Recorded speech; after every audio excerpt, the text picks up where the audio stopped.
Honorable members, the prayer. Lord, the God of righteousness and truth, grant to our Queen and to our government, to members of the Legislative Assembly, and to all in positions of responsibility, the guidance of your Spirit. May they never lead the province wrongly through love of power, desire to please, or unworthy ideas, but laying aside all private interests and prejudice. Keep in mind their responsibility to seek to improve the condition of all. Honorable members, we will now be led in the singing of our national anthem by Miss Ariana Whitlow. I would invite you to participate in the language of your choice.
Honorable members, please be seated.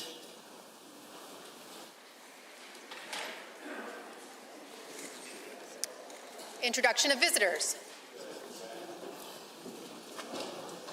Honorable members, this morning I had the absolute privilege of meeting a very special guest who's now joining us in the Speaker's Gallery.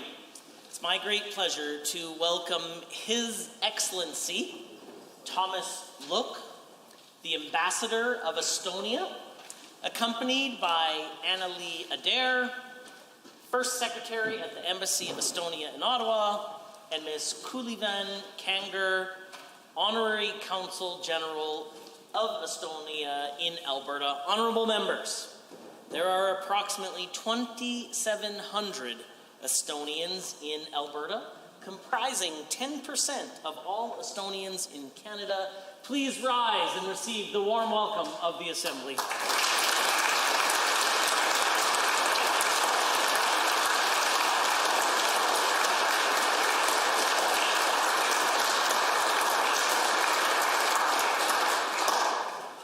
Introduction of guests.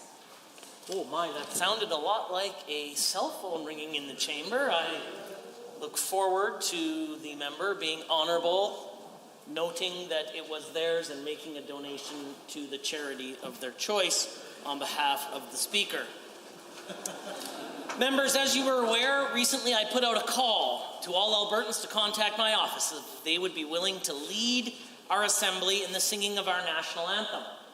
We've been overwhelmed with responses by Albertans, and this afternoon I was pleased to welcome our first anthem singer following that call. It gives me great pleasure to introduce two members of the Assembly, Ms. Ariana Whitlow. Along with being a highly accomplished and passionate singer, actor, dancer, Ms. Whitlow holds a place near and dear to my heart because she is also the Speaker, the daughter of the late Speaker Jean Swazdeski. The former Speaker and Minister and long-standing beloved member of the Legislative Assembly, Ms. Whitlow, please rise and receive the warm welcome of the Assembly.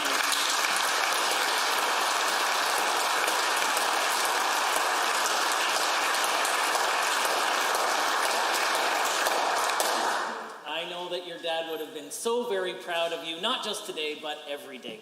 Honorable members, this afternoon we have one school at the Ledge joining us. They are a group from the constituency of Edmonton-Glenora, the St. Pius X Elementary School, Also joining us in the galleries today, guest I had the pleasure of meeting earlier, guest of the member for Camrose, Aidan McKay. Also joining us in the gallery is John Traptoe, the CEO of Heritage Calgary, and a guest of the member for Calgary Klein. And finally, please welcome Al Nagel, the CEO of Alberta Federation of Rural Electricity. He is a guest of the Associate Minister of Red Tape Reduction. I invite you all to please rise and receive the warm welcome of the Assembly.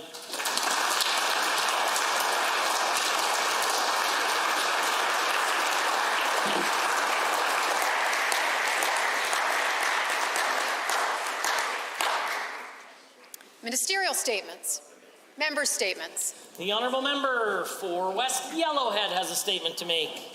Mr. Speaker, for more than 20 months I had the honour of serving on the Alberta Joint Working Group on Missing and Murdered Indigenous Women and Girls to provide recommendations to the Alberta Government to address the calls for justice in the final report of the National Inquiry.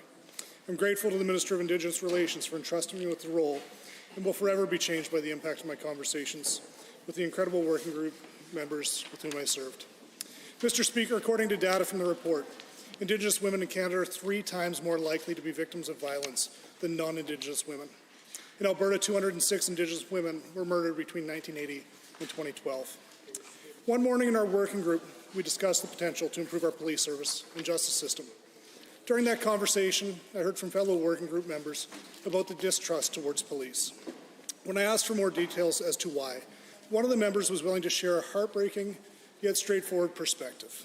She said, "When I was a little girl, my grandmother taught me when I saw a police officer to run and hide in the bushes. Because whenever police came, either an adult went away and never came home, or a child went away and never came home." As her words sunk in, I reflected on what my mother taught me when I was a little child. If you're ever in trouble, run and find a police officer. Mr. Speaker, I share this story to highlight how different the journey and perspectives are for our Indigenous women, or brothers and sisters. It is vital to consider this as we begin this journey of reconciliation. We may not know where to start with the journey of reconciliation or if we will ever truly end, but the road must be traveled with patience, understanding, and a desire to honestly try to see the perspective from the eyes of our Indigenous brothers and sisters. With the 113 Pathways to Justice recommendations now delivered to the Alberta Government, I look forward to seeing them implemented through various ministries and through legislation. Our province prioritizes healing from the past and a more robust outlook, a hope for the future for Indigenous people in their communities. Thank you, Mr. Speaker.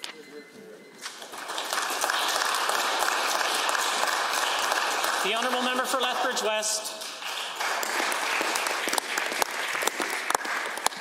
In the past 3 months, Lethbridge has lost 13 more doctors. Since 2019, when the UCP took over, Southern Alberta has 62 fewer doctors. That's the net.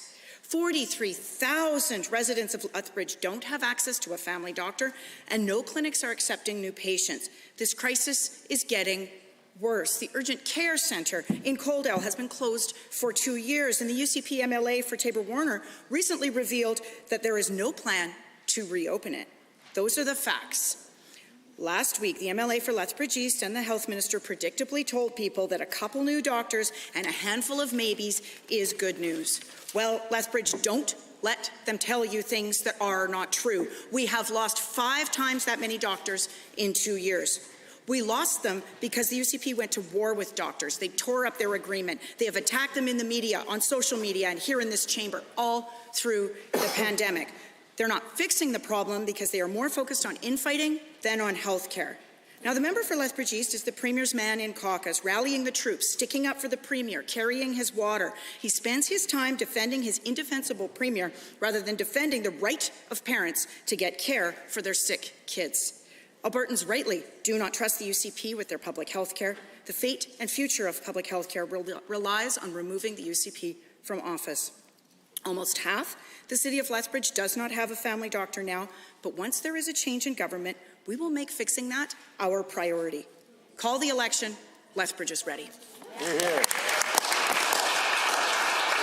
The Honourable Member for Highwood has risen.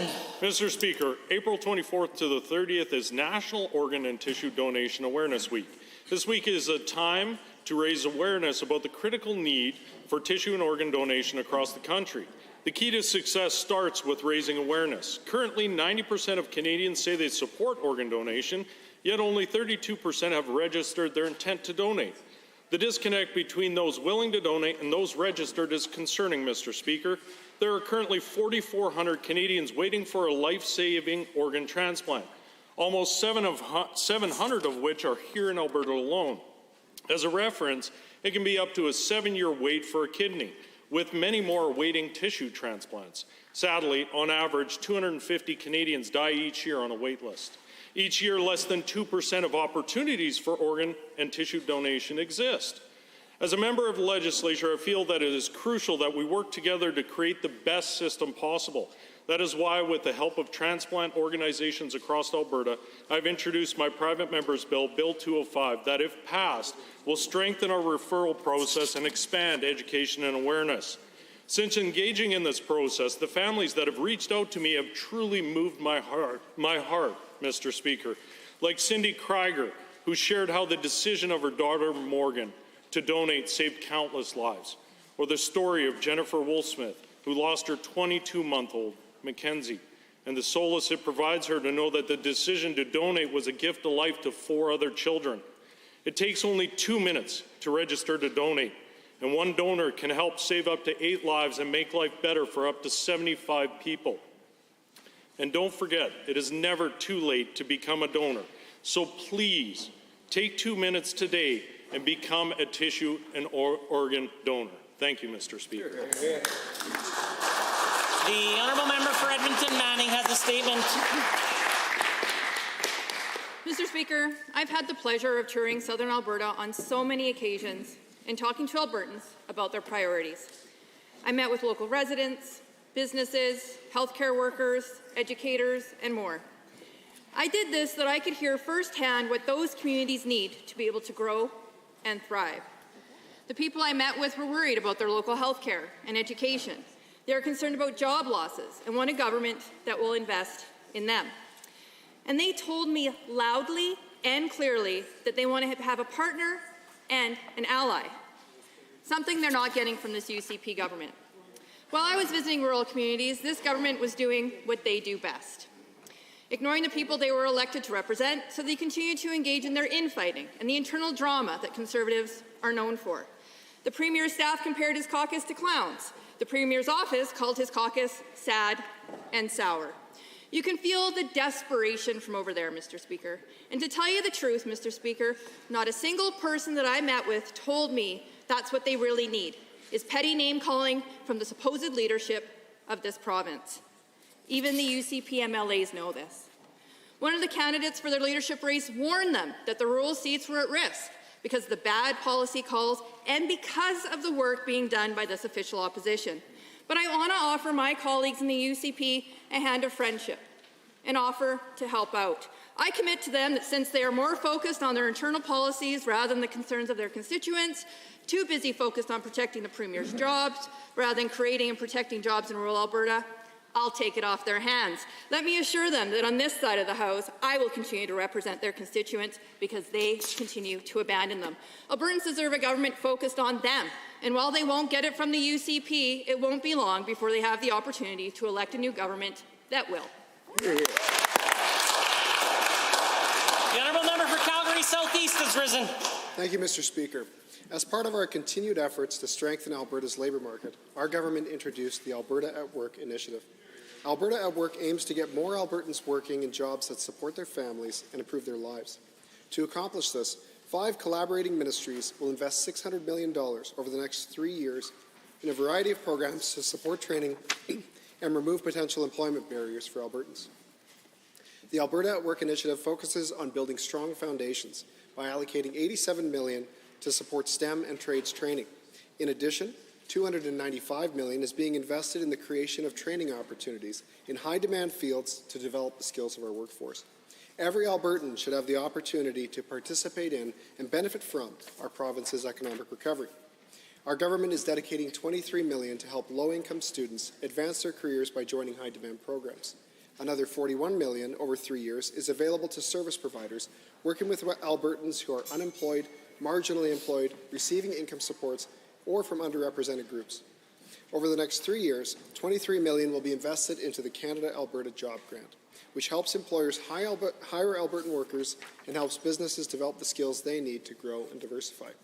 Mr. Speaker, we are ensuring the success of our students by investing $235 million into programs to support enrollment growth, micro-credentials, expanded apprentice education, and additional work-integrated learning opportunities.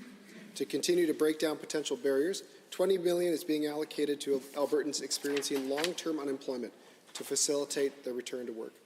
Thanks to investments like these, more than 32,000 people were able to leave income support programs and get back on their feet last year alone. The Alberta at Work initiative is a great example of collaboration across government for the betterment of Albertans, and I'm pleased to support it. The Honourable Member for Edmonton-McClung is next. Mr. Speaker, this Saturday, I was honoured to be able to join the Rama Mosque community in breaking fast as the month of Ramadan comes close to an end. Hundreds of Albertans gathered with food and water to celebrate Iftar, the breaking of the fast. I would like to thank my many colleagues, particularly from Edmonton Mill Woods, Edmonton Whitemud, Edmonton West Henday, and the countless community leaders and members who joined with me for this important celebration. As the MLA for Edmonton-McClung, I am honoured to be able to represent such a diverse and welcoming constituents group in this legislature, and it's a special privilege to be able to represent the Rama Mosque. As one of the 5 pillars of Islam, fasting calls on Muslims to reflect on and show compassion towards the less fortunate. It is also coupled with acts of charity where individuals are encouraged to increase their generosity and donate for causes like hunger and poverty alleviation. But most importantly, Mr. Speaker, Ramadan is also a time of community. By opening their doors for community iftar, the Rama Mosque provides an excellent opportunity for people of different cultural backgrounds to form new friendships and share in the feeling of generosity. Muslims view Ramadan as an opportunity to recognize their connection to faith and human communities. As the month draws to a close, we wish them blessings for their good deeds within their communities. At a time when we are seeing increasing instances of Islamophobia in Edmonton and Alberta, events like this that bring the community together are more important than ever. Alberta has always been a welcoming home for Muslims, with the first mosque in Canada being built in Edmonton with the Al Rashid Mosque that was built in 1938. This iftar event is one that celebrates the Muslim community and the best of Alberta. I was honoured to play a role in organizing this event and look forward to many more in the future, and I encourage all Albertans to join with others in the community to celebrate an iftar meal at their local mosque. Thank you. The Honourable Member for Spruce Grove Stony Plain. Mr. Speaker, as many in this House know, healthcare is one of the most important items on the minds of Albertans, especially over the last 2 years. Spending the time, energy, and money on healthcare is something that this government has and will continue to do, and this has proven what is outlined in budget of 2022. I've heard and seen members' offices say this government is leaving empty promises for Albertans. They claim this government is not putting money where their mouth is, but Mr. Speaker, that is simply not the case. This budget is the largest healthcare budget Albertans have ever seen. In 2018, the NDP government spent just over $20 billion to support AHS initiatives, but this UCP government is expected to spend over $22 billion in this year's budget, a 7.9% increase. Let me say that again. Our budget outlines an almost 8% increase in spending for healthcare compared to the previous government. That includes $2.2 billion to build, expand, and maintain health facilities, and $64 million for response capacity in EMS. We're also committing $20 million in new funding for mental health addiction supports and $90 million per year to bring new family physicians to rural and remote communities. As a result, this province will see the highest number of doctors, the highest number of nurses, and the largest capital investment for healthcare in our province's history. Our seniors will also see record-setting funding levels with nearly $3.7 billion going towards the supports they need and require when it comes to programs like continuing care. Those are big dollars and commitments, Mr. Speaker. As MLA for Spruce Grove and Stony Plain, I want my constituents and all Albertans to know that they can sleep comfortably, knowing that this government cares about their well-being and the health of their families. This massive and unprecedented commitment shows we will continue to support and increase the publicly funded healthcare system that our residents need for many years to come. Thank you. Hear, hear. Honourable members, the time is now 1:50, and that makes it oral question period. And the Leader of Her Majesty's Loyal Opposition has question 1.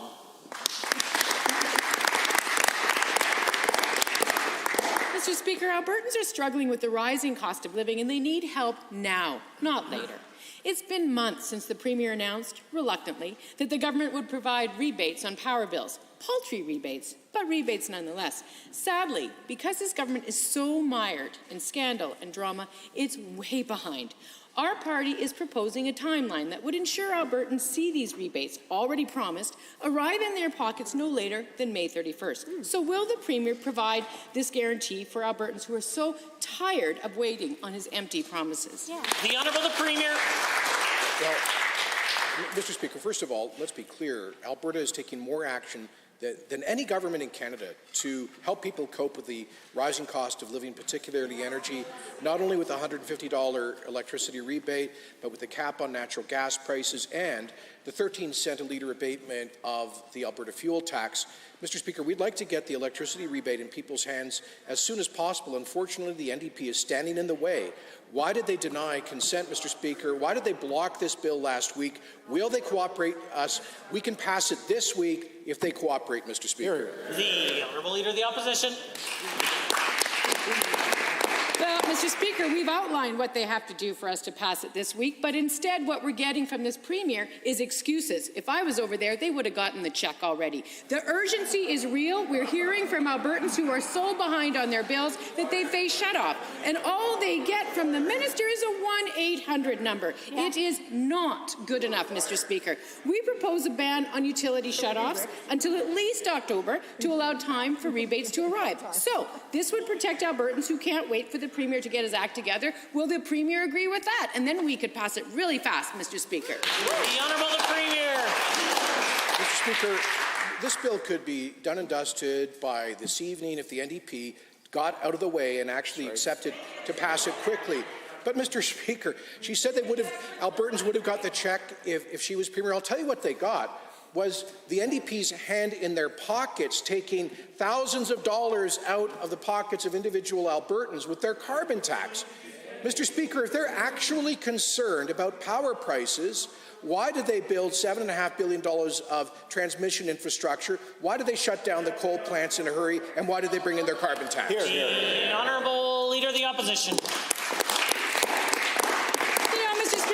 Should really read the report from U of C into power costs, because the leading cause isn't any of the things he's identified. It's profit. It's power companies jacking up their markups just to turn a bigger buck. The falsehoods, the blame, the excuses, they all arrive very quickly. You know what doesn't, Mr. Speaker? The rebates. Our party is proposing that any future rebates delivered to Albertans must arrive within 30 days of Treasury Board authorization. Does the Premier support putting that level of accountability into the Act, or is he going to run from that too? The Honourable the Premier. Mr. Speaker, last week we released the independent audit of the NDP's power purchasing electricity fiasco. $1.34 billion that they wasted, Mr. Speaker. Why?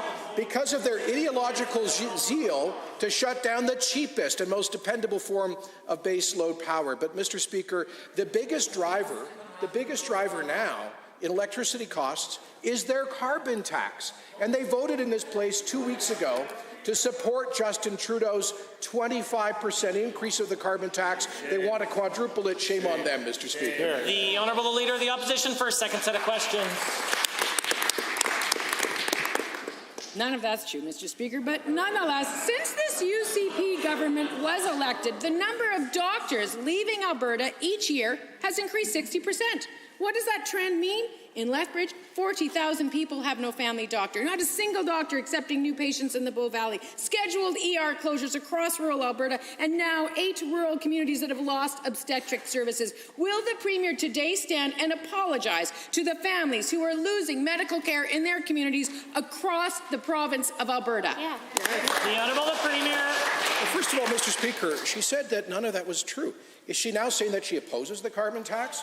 Should we bring back that motion where they can vote against the planned increases in the carbon tax? Mr. Speaker, they brought in the carbon tax. They shut down the coal plants. They overbuilt the transmission infrastructure. They had to pay out $1.34 billion in penalties, Mr. Speaker. If Albertans are paying more in electricity, they have one person to blame, and it's the Leader of the Opposition. Hear, hear, hear. The Honourable Leader of the Opposition. We're talking about doctors, Mr. Speaker. Since 188 doctors have left Alberta since December alone. Why? Because the Premier ignores their issues, clearly, because he tore up their contract, he disrespected their profession, and he refuses to listen to their advice on public health. And now, Mr. Speaker, the expectant mothers who live in 8 rural communities, north, south, central Alberta, cannot have their babies where they live. This is a fundamentally important healthcare service, and this Premier is letting them down. He won't even talk about it. Why won't he take responsibility for his failures on this issue? The Honourable the Premier. Well, Mr. Speaker, first of all, I'm pleased to report that Alberta has seen, according to the CPSA, a net gain of 99 physicians versus the same quarter of last year. That's up to March 31st, Mr. Speaker. So we have more physicians. We have more physicians per capita than the rest of Canada. We have more nurses working in Alberta than ever before. We've added $2 billion to the baseline health budget. But when she says that we didn't listen to doctors' advice on COVID restrictions, she really means the Twitter donor doctors, Mr. Speaker, and they would still have us in a hard lockdown if they had their way, Mr. Speaker. The Honourable Leader of the Opposition.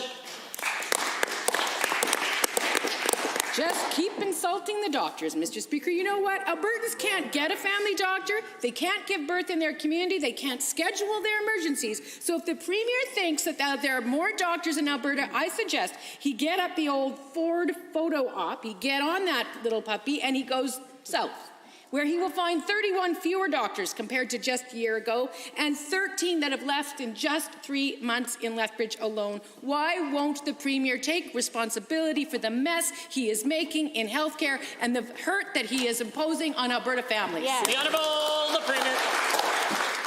Well, Mr. Speaker, again, we have 99 more doctors working in Alberta in the first quarter of this year versus the first quarter of last year. We are attracting more physicians. And indeed, we're investing $90 million into the retention and recruitment of rural physicians. That's $90 million more than the NDP. And to put that in context, that's for about 800 rural physicians. We have the strongest incentives for rural physicians of any province in Canada. And I'm pleased to report that there are 1,800 more nurses working in Alberta Health Services than under the NDP. The Honourable Member for Calgary, Boular-McCall. Mr. Speaker, I was proud to join our leader last week to commit to Calgarians whose homes were destroyed in the record 2020 hailstorm that an NDP government would be there for them. We committed to backfilling a City of Calgary program to install hail resistance roof. This program will cost less than $5 million. The Premier ridiculed our commitment and then made up figures about how much it will cost. Can the Premier tell this House why he doesn't care about tens of thousands of Calgarians, including my constituents, whose homes were destroyed by hail? The Honourable the Premier. Mr. Speaker, let's be clear. What the NDP is engaged in is the most cynical act of failed vote buying that I've ever seen. You know, it costs about $17,000 to put in a metal roof on an average home, Mr. Speaker. There's about 150,000 homes in Northeast Calgary. They're talking about a bill for taxpayers of at least $2.5 billion. And I've got news for that member of the NDP. People in Northeast Calgary, they work hard and they pay a lot of taxes, and they don't expect... The Premier has the call. They work hard, they pay a lot of taxes, Mr. Speaker, and they don't support the kind of cynical vote-buying scheme of the NDP. Hear, hear. The order. The Honourable Member for Calgary, Boular-McCall. Mr. Speaker, the only person trying to buy votes was the Premier at the Genesis Centre, Northeast Calgary, this weekend. Hailstorm happened 2 years ago, and still today there are claims that are pending, and this government hasn't lifted a finger. Some people are considering moving altogether. The stress of the damage caused to their homes, the delays in settlement, and the lack of support from government is too much. Is this government really going to sit there and do nothing as Calgary pack up their lives and leave their communities. It's important for the Speaker to be able to hear the question as well as the answer. The Premier. Mr. Speaker, why is it that the NDP is proposing that only a small number of Albertans would get this new free roof program? There's 1.5, you know what, hail happens all across the province. Sorry, Mr. Speaker, hail happens all across the province. There's about 1.5 million dwellings in the province. To install new roofs for 1.5 million dwellings, Mr. Speaker, would be in excess of $20 billion. Welcome to the NDP's new fiscal reality, Mr. Speaker. Hear, hear. Point of order was noted at 2 o'clock as well as again at 2:01. The honourable member for Calgary, Boular-McCall. Mr. Speaker, it gets worse. The Premier has insulted Northeast Calgary residents over and over. First, he brushed off their concerns about skyrocketing insurance claims after the hailstorm. Then he blamed Northeast Calgary for spreading the COVID-19 virus. For the record, we have the highest vaccination rate in the province. But then the Premier had the audacity to go to the Northeast Calgary Friday night and beg people to vote for him in his leadership review. Will the Premier admit once and for all that he doesn't care about the people of Northeast Calgary? The Honourable the Premier. Well, Mr. Speaker, I'm proud of the fact that the majority of Northeast Calgarians voted for this government to get Alberta back on track. I'm proud of the hard work being done by Northeast Calgary MLAs. And you know what Northeast Calgarians tell me? They tell me they want to keep their taxes low. They want a strong economy. Right. They are great entrepreneurs and hardworking people. And what they don't want is a multi-billion-dollar tax bill being passed on to them by the NDP because of reckless and cynical left-wing vote-buying politics. Hear, hear. The honourable member for Edmonton City Centre. Thank you, Mr. Speaker. Last week, the UCP members on the Private Bills Committee voted to block debate on my private member's bill, the Anti-Racism Act. The bill aimed at addressing systemic racism came out of extensive consultation with racialized communities, academic experts, and a recommendation from the government's Anti-Racism Advisory Council. BIPOC Albertans were there at the committee to watch the proceedings and were shocked to see government members declare that this bill, which has long been called for by racialized Albertans, was not worthy of being debated. Does the Premier agree with his committee that tackling systemic racism in Alberta isn't worth debate in this chamber? Will he join us next week in voting that it should be? The Honourable the Premier. Well, of course, racism is a critically important issue, which is why we have debated it many times, including through government motions in this place. Mr. Speaker, there was not a vote to block the bill at committee, but a recommendation against it. It's an invitation in the deliberative legislative process for the NDP to work with government members. The question is, if that bill was so important, why didn't the member bring it forward when he had a majority of members in this Assembly? Why wasn't it important to the NDP government? Why did the NDP government do nothing about carding, nothing about street checks, Mr. Speaker, and nothing about the barriers to economic inclusion through foreign credential recognition? Order. Leader of the Opposition has lots of chance to ask questions. If she'd like another one, she's more than welcome to do so. The Honourable Member for Edmonton City Centre. What a shameful response from this Premier. And Mr. Speaker, what I will say is, unlike this Premier, when I learn more, I do better. That's why I brought forward this bill, which would address a long-standing call of racialized Albertans by establishing the frameworks and standards to enable the collection of race-based data supported by communities, academics, healthcare experts, even this government's Anti-Racism Advisory Committee. So if they are so committed to addressing systemic racism, legislation like this is a critical step. So if the Premier won't vote to even allow Bill 204 to have debate, will he commit that he'll take the recommendations of the bill and he will step forward with a government bill to accomplish this session? The Honourable the Premier. Mr. Speaker, we have a deliberative process for legislation. I haven't read the bill. I haven't commented on the bill. It goes to the committee. Members study the bill. And I know that what he's asking me to do is to tell members to vote against their judgment. I won't do that, Mr. Speaker. The real question is, why did that member and his party vote against this conservative government bill to ban the often racist practice of carding? In 4 years, the NDP did nothing to address that often racist abuse of police power.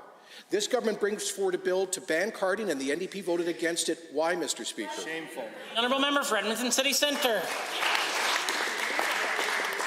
Mr. Speaker, what we did was debate that bill, introduce amendments brought forward for us by members of the community who expressed concerns that bill had loopholes and did not do enough. We did our job, unlike this Premier and unlike the members of that committee who were unwilling to even take the time to actually look at what the bill would accomplish or bring forward a cogent argument against it. All it requires is for this House to have the opportunity to fairly debate. So if the Premier won't support that, will he at least commit that he will sit down and speak to the stakeholders that his committee members shut out to hear their concerns? The Honourable the Premier. Mr. Speaker.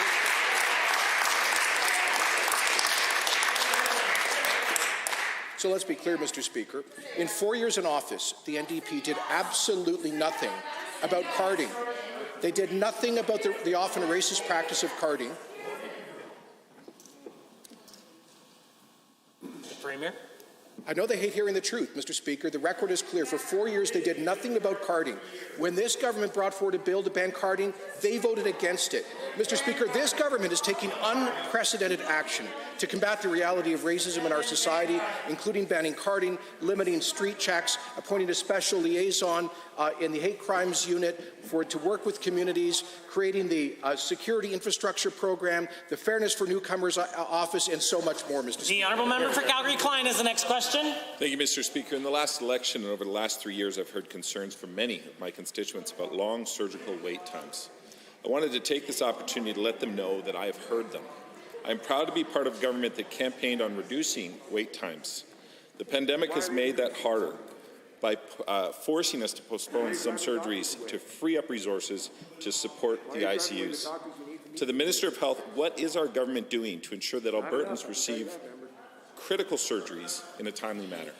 The Honourable the Minister of Health. Thank you very much, Mr. Speaker, and thank you to the Honourable Member for the important question. The member is correct. COVID-19, unfortunately, has forced us to slow down scheduled surgeries at several times, but we're making progress in spite of it. The overall wait list continues to come down. Most recently, it was about 73,000 compared to 76,000 in March. And just last week, we reported that we've cut the wait time for cataract surgery nearly in half, from 19 weeks to 10 weeks. That's the shortest in 7 years, shorter than at any time under the previous government. The Honourable Member for Calgary-Klein. Thank you, Mr. Speaker. And given that it's good news to hear that cataract removal surgery is shorter today, after 2 years, even after 2 years of COVID-19, than at any time under the previous government. Given I've heard it claimed that cataracts are just an exception, as if that particular wait time was the only problem we inherited from the previous government, to the same minister, are cataracts an exception? And what are we doing about all other surgeries? The Honourable the Minister of Health. Thanks again, Mr. Speaker, to the Honourable Member for the question. Mr. Speaker, cataract surgeries are not an exception. Wait times also went up under previous governments for hip and knee replacements, heart surgeries, for MRI and CT, for some cancer surgeries as well. Emergency delays, discharge delays in hospitals got worse. Access to continuing care got worse without a pandemic, Mr. Speaker. That's why we campaigned on reducing wait times and improving access to our healthcare system. COVID made it tougher, but we're continuing to work on delivering on our promise. And, Mr. Speaker, we will do that. The Honourable Member for Calgary-Klein. Thank you, Mr. Speaker, and to the Minister for his efforts. Given that I've heard that we've achieved the reduction in wait times for cataract surgeries by contracting more surgeries to chartered surgical facilities, and given the NDP appear to have an ideological focus on eliminating chartered facilities, could the same minister clarify what is the role of chartered surgical facilities and what are the plans for them going forward? The Minister of Health. Thanks again, Mr. Speaker. We're doing exactly what we promised, funding more surgeries in hospitals and chartered surgical facilities to reduce wait times. We need to maximize our resources, so we're increasing capacity in hospitals and in CSFs. Contracted surgeries are publicly funded surgeries. Patients do not pay, just like visiting their family physician. Any space freed up in the hospitals is used to do more surgeries in hospitals, so more complex surgeries are done there. The previous government contracted surgeries just like we are. The difference is, on their watch, wait times went up, they're going down on ours. The Honourable Member for Edmonton, Beverly, Clairview. New data shows that retail sales in Alberta are down in February, the fourth decline in the last 6 months. When you factor in inflation, sales are down 6%. That's effectively a 6% cut to revenue, yet the UCP keeps piling costs onto businesses and consumers that are hurting them and hurting their viability. Our recovery is still very fragile, but the UCP is already declaring mission accomplished, patting themselves on the back, and saying we're in a boom, despite that small businesses are still struggling. How could the UCP be so out of touch? The Honourable Minister of Jobs, the Economy and Innovation. Well, Mr. Speaker, I'll tell you, after 4 years of the NDP where they chased business out of Alberta, Mr. Speaker, we are proud of our record, Mr. Speaker. 6.5% unemployment. Just to educate the members on the other side, Mr. Speaker, that is a lower unemployment rate than when this government formed office, when they were in power, Mr. Speaker. We're going to continue to have the best possible business environment, Mr. Speaker. We're leading the country in growth. We're creating jobs, Mr. Speaker, and diversifying our economy. Hear, hear. The Honourable Member for Edmonton Beverly Clairview. And there are fewer head offices in Calgary under the UCP. Given that a 6% drop in sales, the UCP is doing nothing to support these businesses. Given that many small businesses I've spoken to are still struggling from the pandemic, many waiting for supports the government promised months ago. The government's failed small businesses over and over. And given the UCP is actually adding costs onto businesses with higher utilities and insurance, if the UCP won't provide direct supports to these small businesses, will they at least stop making a bad situation worse by increasing costs? The Honourable Minister of Jobs, the Economy and Innovation. Mr. Speaker, thank goodness the NDP was not in office during this pandemic, Mr. Speaker, because they would have shut down small businesses, Mr. Speaker, for years at a time, Mr. Speaker. We're going to be there with them, Mr. Speaker. We're open right now, Mr. Speaker. We're moving forward to live with this pandemic. Moving forward, Mr. Speaker. On top of this, we've created the best possible business environment, lowering our corporate taxes from 12% down to 8%, Mr. Speaker. On top of that, the NDP, they increased taxes, the carbon tax, chasing away businesses. We are diversifying when it comes to manufacturing, when it comes to aviation, when it comes to logistics. Our economy is thriving. The Honourable Member. Given that the minister missed the questions that are based on small businesses, given that at the national level, year-over-year retail sales rose by an impressive 7.6% in February, a full 6% higher than Alberta, and given that once inflation's factored in, this is a decline in Alberta while the rest of the country managed to grow. Given that Alberta's unemployment rate also lags the national rate, with Calgary having the highest unemployment rate among major cities. Why is Alberta lagging the rest of the country on these key indicators? And more importantly, why are Albertans and small businesses falling further behind under the UCP? The Honourable Minister. Mr. Speaker, Alberta's economy is booming right now, Mr. Speaker. People are moving here for the first time in about 7 years, Mr. Speaker. The NDP chased away thousands upon thousands of people from this province, Mr. Speaker. Right now, there's this thing that's happening in Calgary. I live there, Mr. Speaker. You're starting to see license plates again from other regions of the country, Mr. Speaker. People that are moving to Alberta. Now, why are they doing that? Affordability, Mr. Speaker. Calgary and Edmonton are two of the most affordable cities in the entire country. Alberta's economy is diversifying, creating jobs. The Honourable Member for Edmonton Highlands Norwood. This government is failing rural Albertans when it comes to access to health care in their communities. In Whitecourt, Alberta Health Services paused obstetrical care at the Whitecourt Health Centre for a month due to limited physician resources. Patients are trying to work with their family doctors to ensure they have the supports needed to safely deliver their babies. Yet last week, the health minister boasted about the record number of doctors in Alberta. What message does he have for families in Whitecourt who are being told they can't have babies in their own community? The Honourable the Minister of Health. Thank you, Mr. Speaker, and I'd like to thank the honourable member for the question. Mr. Speaker, Alberta, like all provinces across the country, are facing challenges in terms of recruiting doctors, particularly in rural areas, Mr. Speaker. We understand that is a challenge, and that is why, Mr. Speaker, we are investing more than ever to build capacity within our healthcare system. $600 million this year, $1.8 billion over the next 3 years. Mr. Speaker, as indicated by the Premier earlier, that we're also investing in an additional $90 million to be able to attract and retain workers, particularly in rural Alberta, and I'll speak more to the details of those programs. The Honourable Member for Edmonton Highlands Norwood.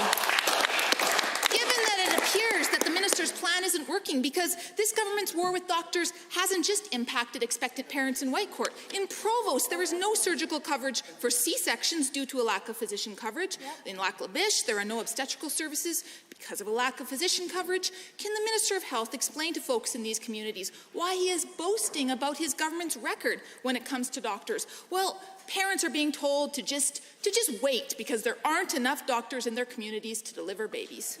The Honourable the Minister of Health. Mr. Speaker, as indicated, this is a very important issue, but the comment made by the member opposite that Albertans are being told to wait simply isn't true. Mr. Speaker, we are focusing on providing the services. We recognize that in certain areas there is a shortage. Now, we have a detailed plan to work on that. $90 million this year. Mr. Speaker, we announced, and I was pleased, a RESIDE program, the Rural Education Supplement and Integrated Doctor Experience, which is supporting 60 doctors, physicians annually to practice in rural or remote communities. In addition, we understand that obstetrics is challenging in terms of finding individuals, and I'll speak more about that in the next Honourable Member. Given that the former Minister of Health created this crisis by starting a war with doctors at the beginning of the pandemic, might I add, and one of his biggest boosters was the Minister of Environment and Parks, who's also the MLA for Rimbey, Rocky Mountain House, Sundre. And in both Rimbey and Sundre, there are no obstetrical services on site because of a lack of physician coverage. So what message does the Minister of Environment and Parks have for parents in his riding who can't safely deliver a baby in their communities? Does he regret putting the interests of the former health minister above the health of his own constituents? The Honourable the Minister of Health.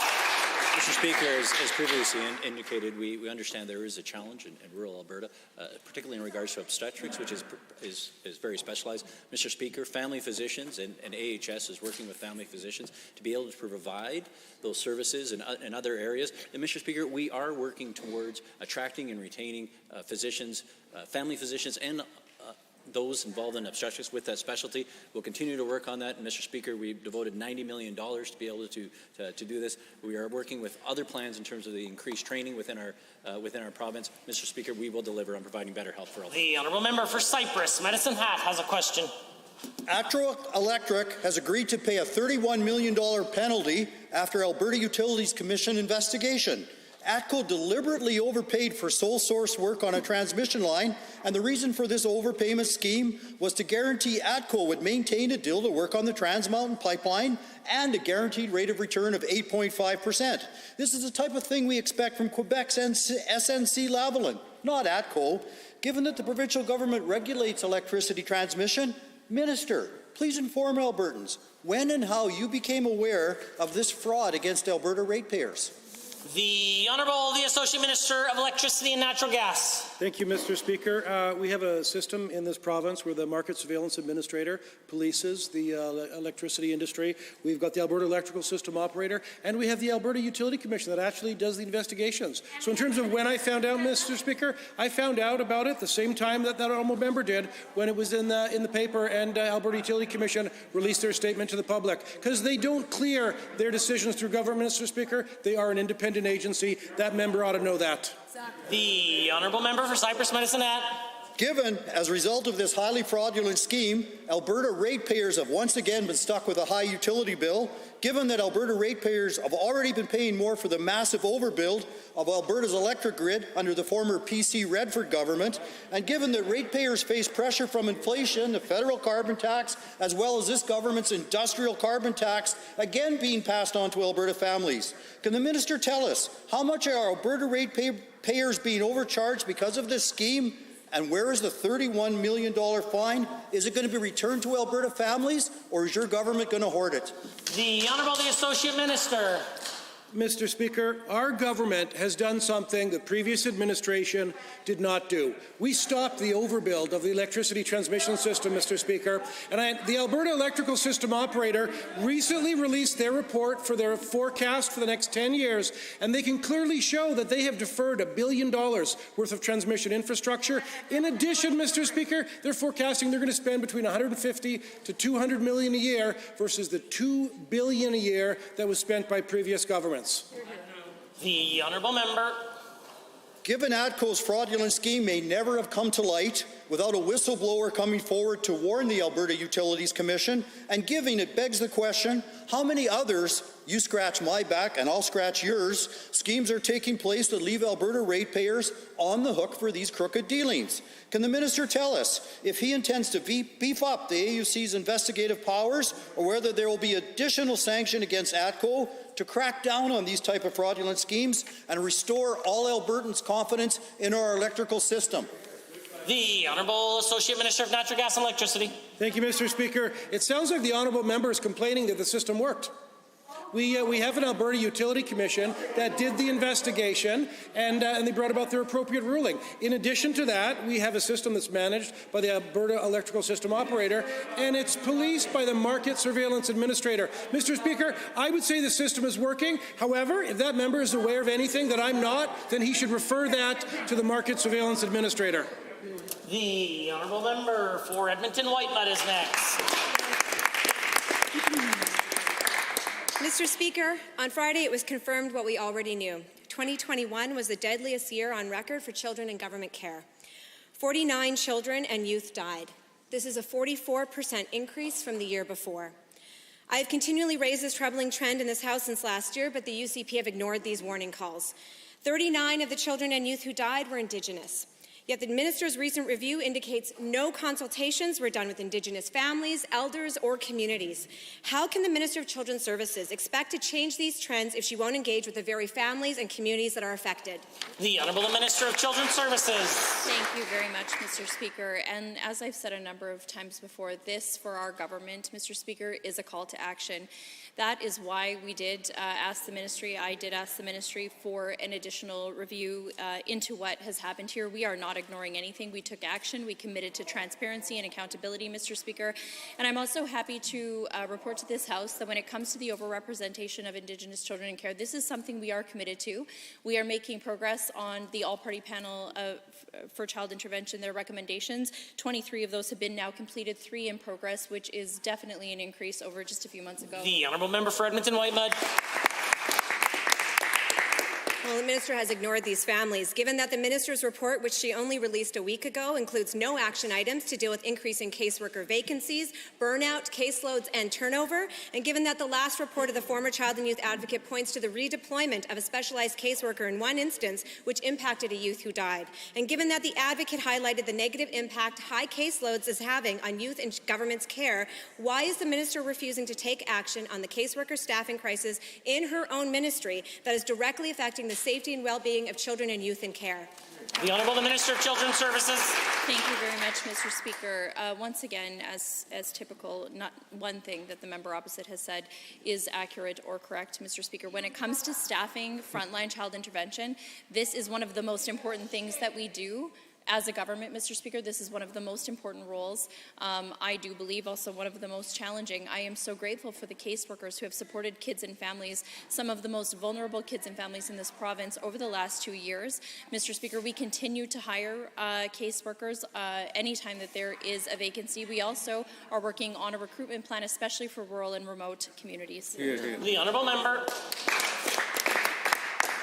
There are no new caseworkers hired by this ministry this year. Given that the issues faced by youth and their families in the child intervention system are complex and often systemic and include poverty, food insecurity, and housing insecurity, given that safe housing is even more important for youth transitioning out of care, and deaths in an age group have been more rapid, have tripled actually under this government, and given that the former child and youth advocate found the ministry's response of focusing on the shelter system inadequate to support these young people, does the minister believe that shelters are all these young people deserve? And if not, what actions are forthcoming to address systemic issues like poverty and access to safe, affordable housing? The Honourable Minister. Thank you very much, Mr. Speaker. And you know, one of the things that I've continually said in this House, Mr. Speaker, when it comes to supporting the most vulnerable children and youth, is also focusing on better transitions for young adults who are transitioning out of the child intervention system. This does, in fact, require multiple ministries to work together on this, Mr. Speaker. It's why we introduced the new Transitions to Adulthood program, to make sure that instead of being a financial program, we do have a program that asks young people those questions. Do you have housing? Can we help? Do you know how to apply for a lease? Do you know how to find a doctor or mental health supports, Mr. Speaker? And now we have caseworkers dedicated to that very specific work to make sure that we're focusing on a successful transition into adulthood. Mr. Speaker, that is important. The honourable member for Edmonton Glenora is next. This government is doubling down to defend their horrible curriculum, the process that most charitably would be described as chaotic and rushed. Rather than working with teachers, community leaders, parents, and academics to get a draft that Albertans can be proud of, the minister refused to listen and only backtracked at the last minute, causing more chaos and more confusion. School boards have overwhelmingly rejected this minister's drafts. Rather than doubling down to defend her failed curriculum, will she admit that she missed the mark and delay implementation until a reasonable number of public, Catholic, and Francophone boards are willing to pilot the Honourable the Minister of Education. Thank you, Mr. Speaker. And we know that the school systems will be ready. In fact, we've allocated $191 million over the next 3 years, $59 million in this upcoming year. I'm hearing from school authorities they've already started along the process of ensuring that they have professional development and the resources available for their teachers so that they can implement in September of 2022. Looking forward to it. The Honourable Member for Edmonton Glenora.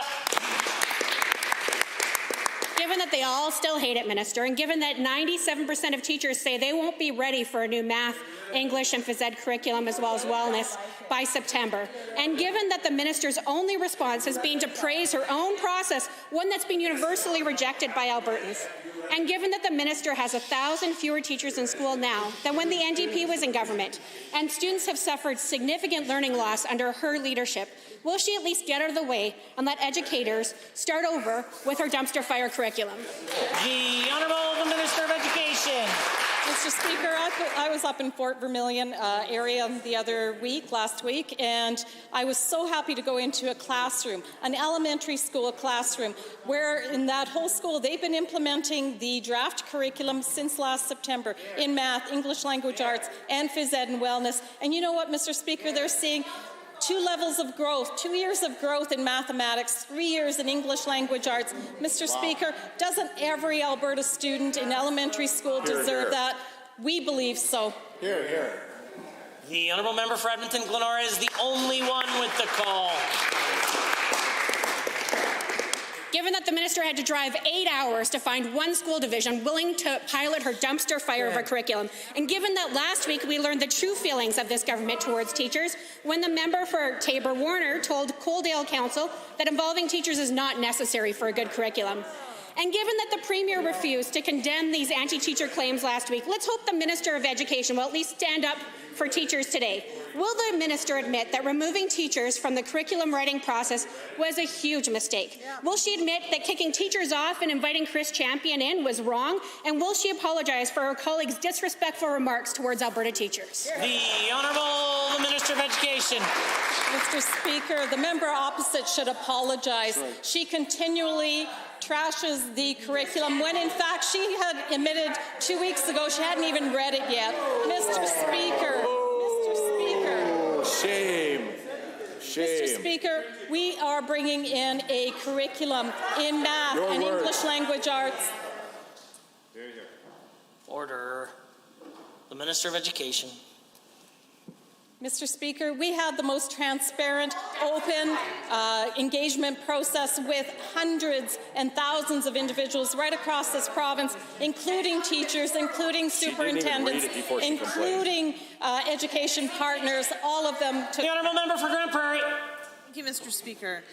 When new educational programming is introduced, as the former member mentioned, and modifications are made to what students are learning and the age at which they learn these items, difficulties can arise. Given that these challenges commonly include a shortage of resources during the transition, limited time for training, and high work volumes as the new material is adopted system-wide in classrooms, to the Minister of Education, what is the implementation plan to support the new curriculum, and how will you ensure it is resourced appropriately when implemented across Alberta in the fall to facilitate this transition?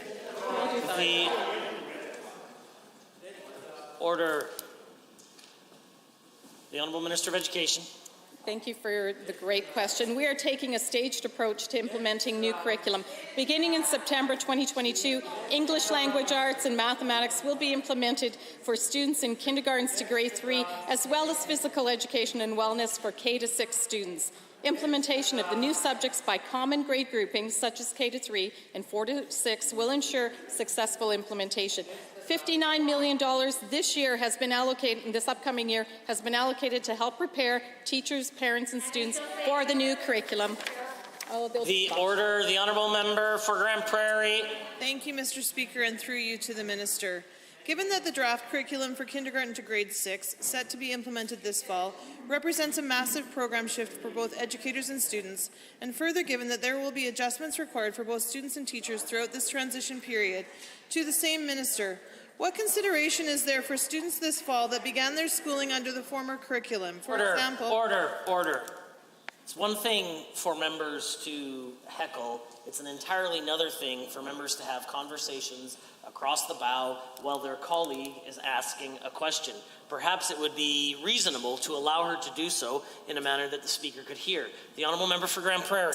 Thank you again, Mr. Speaker. To the Minister of Education, what consideration is there for students this fall that began their schooling under the former curriculum?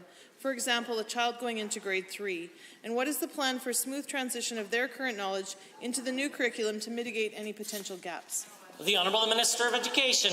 Thank you again for a great question. This implementation rollout is based on the expert advice that we received from the Curriculum Implementation Advisory Group, focusing on K-3 mathematics and K-3 English language arts and literature will help younger students strengthen their numeracy and literacy skills, which are essential for early years learning.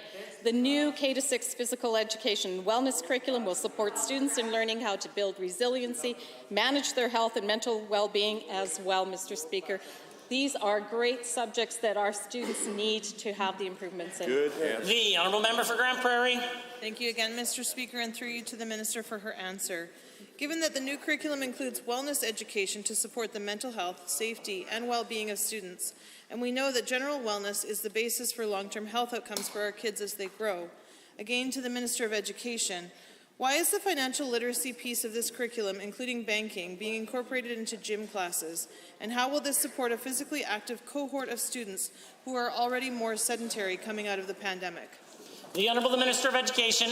Thank you, Mr. Speaker, for the question. Let me be clear that the physical education and wellness curriculum is more than just gym class. The new phys ed and wellness curriculum has also been finalized to support elementary students in developing life skills and building resiliency to manage their physical and mental health and well-being, which also includes learning about financial literacy and consent. These additional learning outcomes will not prevent our students from participating in physical education, which we all know is so critically important to our young people. The honourable member for Edmonton Ellerslie is next. Mr. Speaker, the South Edmonton Hospital is critical to so many people living in Edmonton and nearby municipalities. Our NDP government was proud to approve this project in 2017 and pledged to have it open by 2026. This government abandoned those timelines. They said that they intended to start construction in 2023 and open it by 2030. But then, another change. Earlier this month, the government's own website for this project pulled the 2023 start date, and now it's blank. Is the minister really delaying the Southwest Edmonton Hospital yet again? The Honourable Minister of Health. Thank you, Mr. Speaker, and thank you to the honourable member for the question. Mr. Speaker, Budget 22 includes $371 million over 3 years towards a $930 million total investment, with additional funding to be provided in future years as project planning progresses. Mr. Speaker, we made a commitment on the South Edmonton Hospital. This is part of our budget, and Mr. Speaker, we're going to deliver this as an overall approach to expanding capacity in healthcare, Mr. Speaker. The overall $3.5 billion that we've committed over a 3-year budget, Mr. Speaker, we know we need to expand capacity, and we're going to deliver. The honourable member for Edmonton Ellerslie. Well, given that the Minister of Infrastructure doesn't even seem to know what's on his own website when it comes to the South West Edmonton Hospital, and given that the same site was also removed the project cost for this project, and we know that the government has made the ridiculous decision to move to a P3 construction model, and given that schools in South Edmonton were massively delayed by decisions from previous Conservative governments to go to the P3 route, can the Minister confirm his move to a P3 construction model is part of the reason constituents in Edmonton will now wait 4 extra years longer for a hospital that they desperately need? The Honourable Minister of Infrastructure. Mr. Speaker, as you know, this is a large project, multi-year project. Budgets move across the years based on the progress of the work. Right now, the work is going on. As regards to the P3s, we campaigned on it. We're going to implement P3s where it makes sense, where there is a value for money. In this particular case, we haven't got to that stage about the procurement method. When we know, we'll let him know. The Honourable Member for Edmonton-Ellerslie. Given that the UCP can't be trusted with healthcare, they can't be trusted with construction of hospitals, managing a pandemic, clearing the surgical backlog, and taking real action to improve mental health services, will the Minister admit once and for all that he, like so many on the government bench, has failed when it comes to building the South Edmonton Hospital? And will he come clean on whether he's actually trying to sabotage construction of the hospital so he can kill the project once and for all? The Honourable Minister of Infrastructure. Sabotaging is only in their DNA, not in our DNA. So, Mr. Speaker, the project is progressing well. There are 24 health projects happening across the province. In your own region, Mr. Speaker, in Central Alberta, last year we approved $1.8 billion for Red Deer Hospital. So we are not sabotaging anything. We are actually adding the capacity in the health system to deliver the care where they need it, when they need it. The point of order is noted at 2:35. The Honourable Member for Edmonton Gold Bar has the next question. It was a big plan of this government to enable members of the Sheriff Highway Patrol and Fish and Wildlife Enforcement Services as part of their rapid response to tackle rural crime. The move was met with criticism and concerns. According to AUPE, at least 10 Fish and Wildlife officers originally assigned to Rapid are now being dropped. This would mean 10 fewer officers being able to support the government's plan to have Fish and Wildlife officers to respond to calls by citizens, making response times worse. Why is the government dropping 10 officers after just recently preparing them for the rapid response and risking making response times worse? The Honourable Minister of Justice and the Solicitor General. That is true, Mr. Speaker. We continue to make sure that all Alberta Fish and Wildlife officers have included in their training since the rapid response program began 6 months ago, that they have included in their training the module for the rapid training. We have the same number of officers who are responding to Priority 1 calls as before. There's been no reduction in those amount of officers, and everybody who is responding to the Priority 1 calls is getting the wage top-up. The Honourable Member for Edmonton Gold Bar. Given that training Fish and Wildlife officers for the rapid response has cost a lot of time and money, and given that these resources could have gone to good use supporting Fish and Wildlife officers in doing their job, and given that Alberta sheriffs have a smaller budget this year than in 2018, these resources are badly needed. To the Minister, how many resources have been diverted from sheriffs and the important work of Fish and Wildlife officers for the government's rapid response that it's now scaling back? The Honourable Minister of Justice and Solicitor General. Well, Mr. Speaker, we're very proud to have implemented the rapid response program and making sure that we are adding our Alberta Fish and Wildlife officers to being able to help with rural crime, something that, by the way, the NDP refused to address in their 4 years, but we're going to take it seriously. And this is one of our tools in making sure that we use our Alberta Fish and Wildlife officers and making sure that all of them have, included in their training, the module that is providing them with training of rapid response and making sure that we have those resources available to us to help reduce crime in our rural areas. The Honourable Member for Edmonton Gold Bar. Given that Albertans cannot trust the UCP with protecting public lands and resources, and given that Albertans are seeing more and more chaos in the justice system, the UCP has been has proven to be incapable to address the concerns of Albertans, and given that the UCP government has made cuts to undermine important public services before, and officers are concerned about what is to come in the months ahead, Do these 10 reductions just show that even the government believes the rapid plan failed and we will see further reassignments going forward? The Honourable the Minister of Justice. Once again, Mr. Speaker, that isn't true. There has been no reduction in the amount of officers responding to Priority 1 calls. Now, we do know that for many different reasons, not every Fish and Wildlife officer can respond to a Priority 1 call, but everyone who is responding to a Priority 1 call is continuing to do so. Everybody who has been responding to a Priority 1 call has been and will continue to get the wage top-up. The Honourable Member for Peace River. Well, thank you, Mr. Speaker.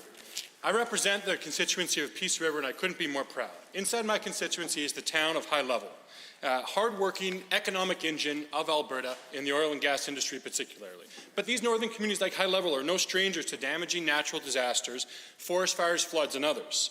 So, to the Minister of Municipal Affairs, when can the town of High Level expect their full reimbursement for the disaster recovery program that they incurred from the Chuckegg wildfire?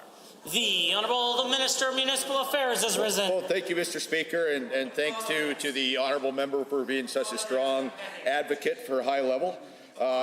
The member would be interested to know that High Level has received already over $7.2 million in disaster recovery money from the province. That's out of the current cost estimate of $9.7 million. DRPs are administered under the Alberta Disaster Assistance Guidelines to determine eligibility of expenses and to maximize the federal reimbursement available.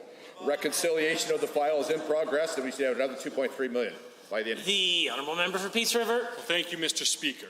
Given that northern Albertans are faced with natural disasters, as I said, wildfires and floods, and given that the town of High Level has encountered many of these in recent years, and that they've put a proposal forward for a multi-purpose community and evacuation centre, the question to the Minister of Infrastructure is, have you been briefed on this, and how are you responding to my constituents? The Honourable the Minister of Infrastructure. Mr. Speaker, I have visited High Level with that honourable member twice, and I can understand that and also appreciate the town council is very passionate about that project. I also know High Level is a border town, is an important hub for the North region and for the neighboring First Nations.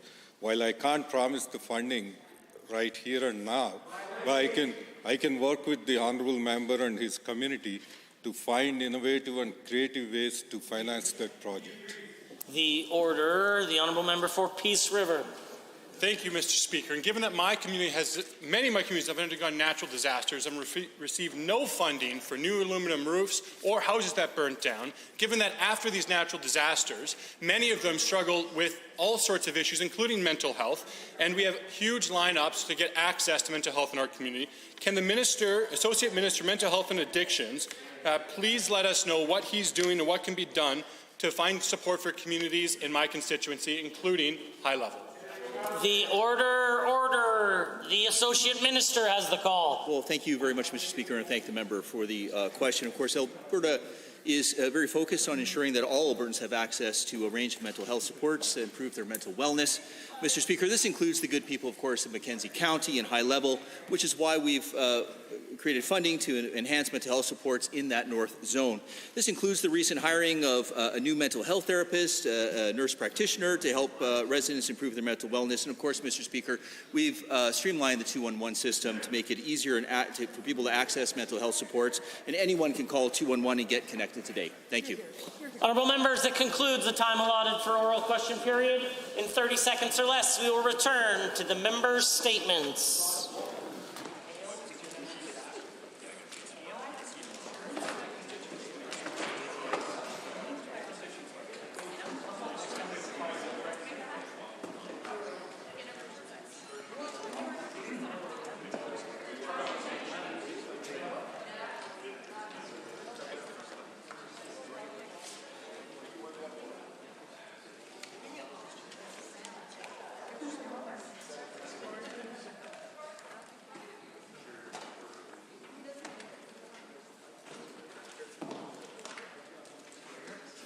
Member for Edmonton Ellerslie.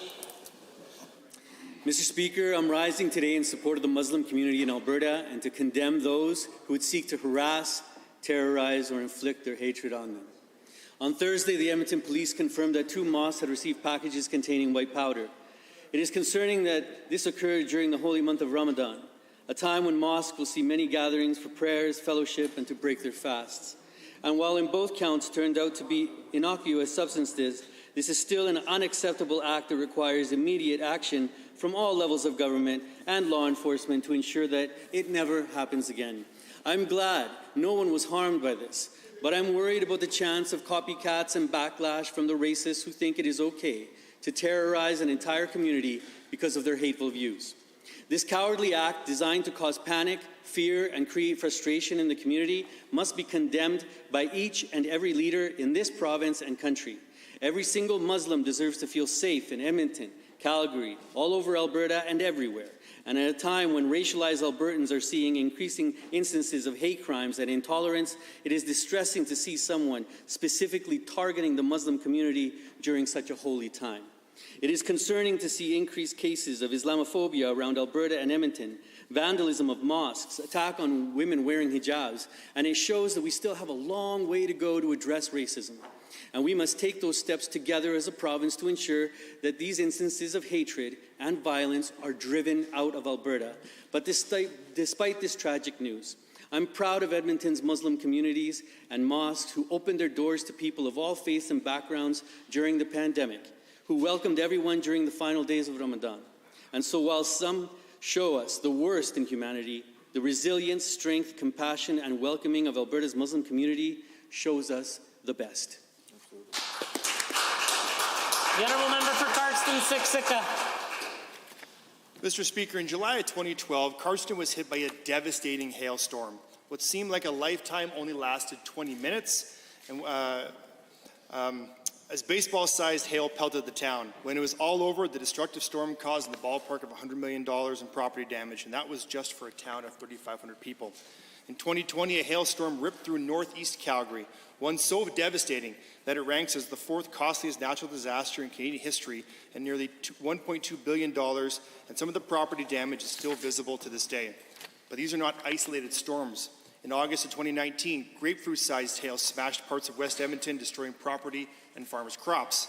In July 2021, Red Deer had its own bout with hail that caused flood and massive property damage. And in July 2017, small town in Evansburg in northern Alberta was hit with hail the size of billiard balls. Mr. Speaker, Mother Nature doesn't care where you live, but the NDP sure do.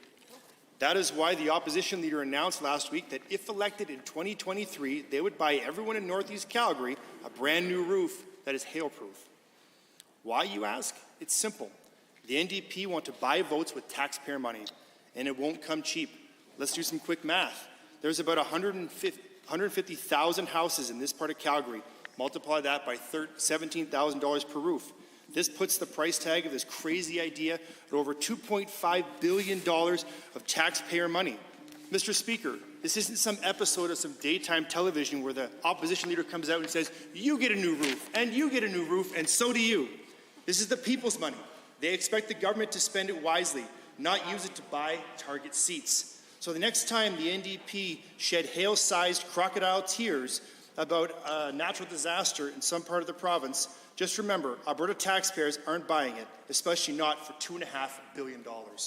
Hear, hear. Presenting reports by standing and special committees.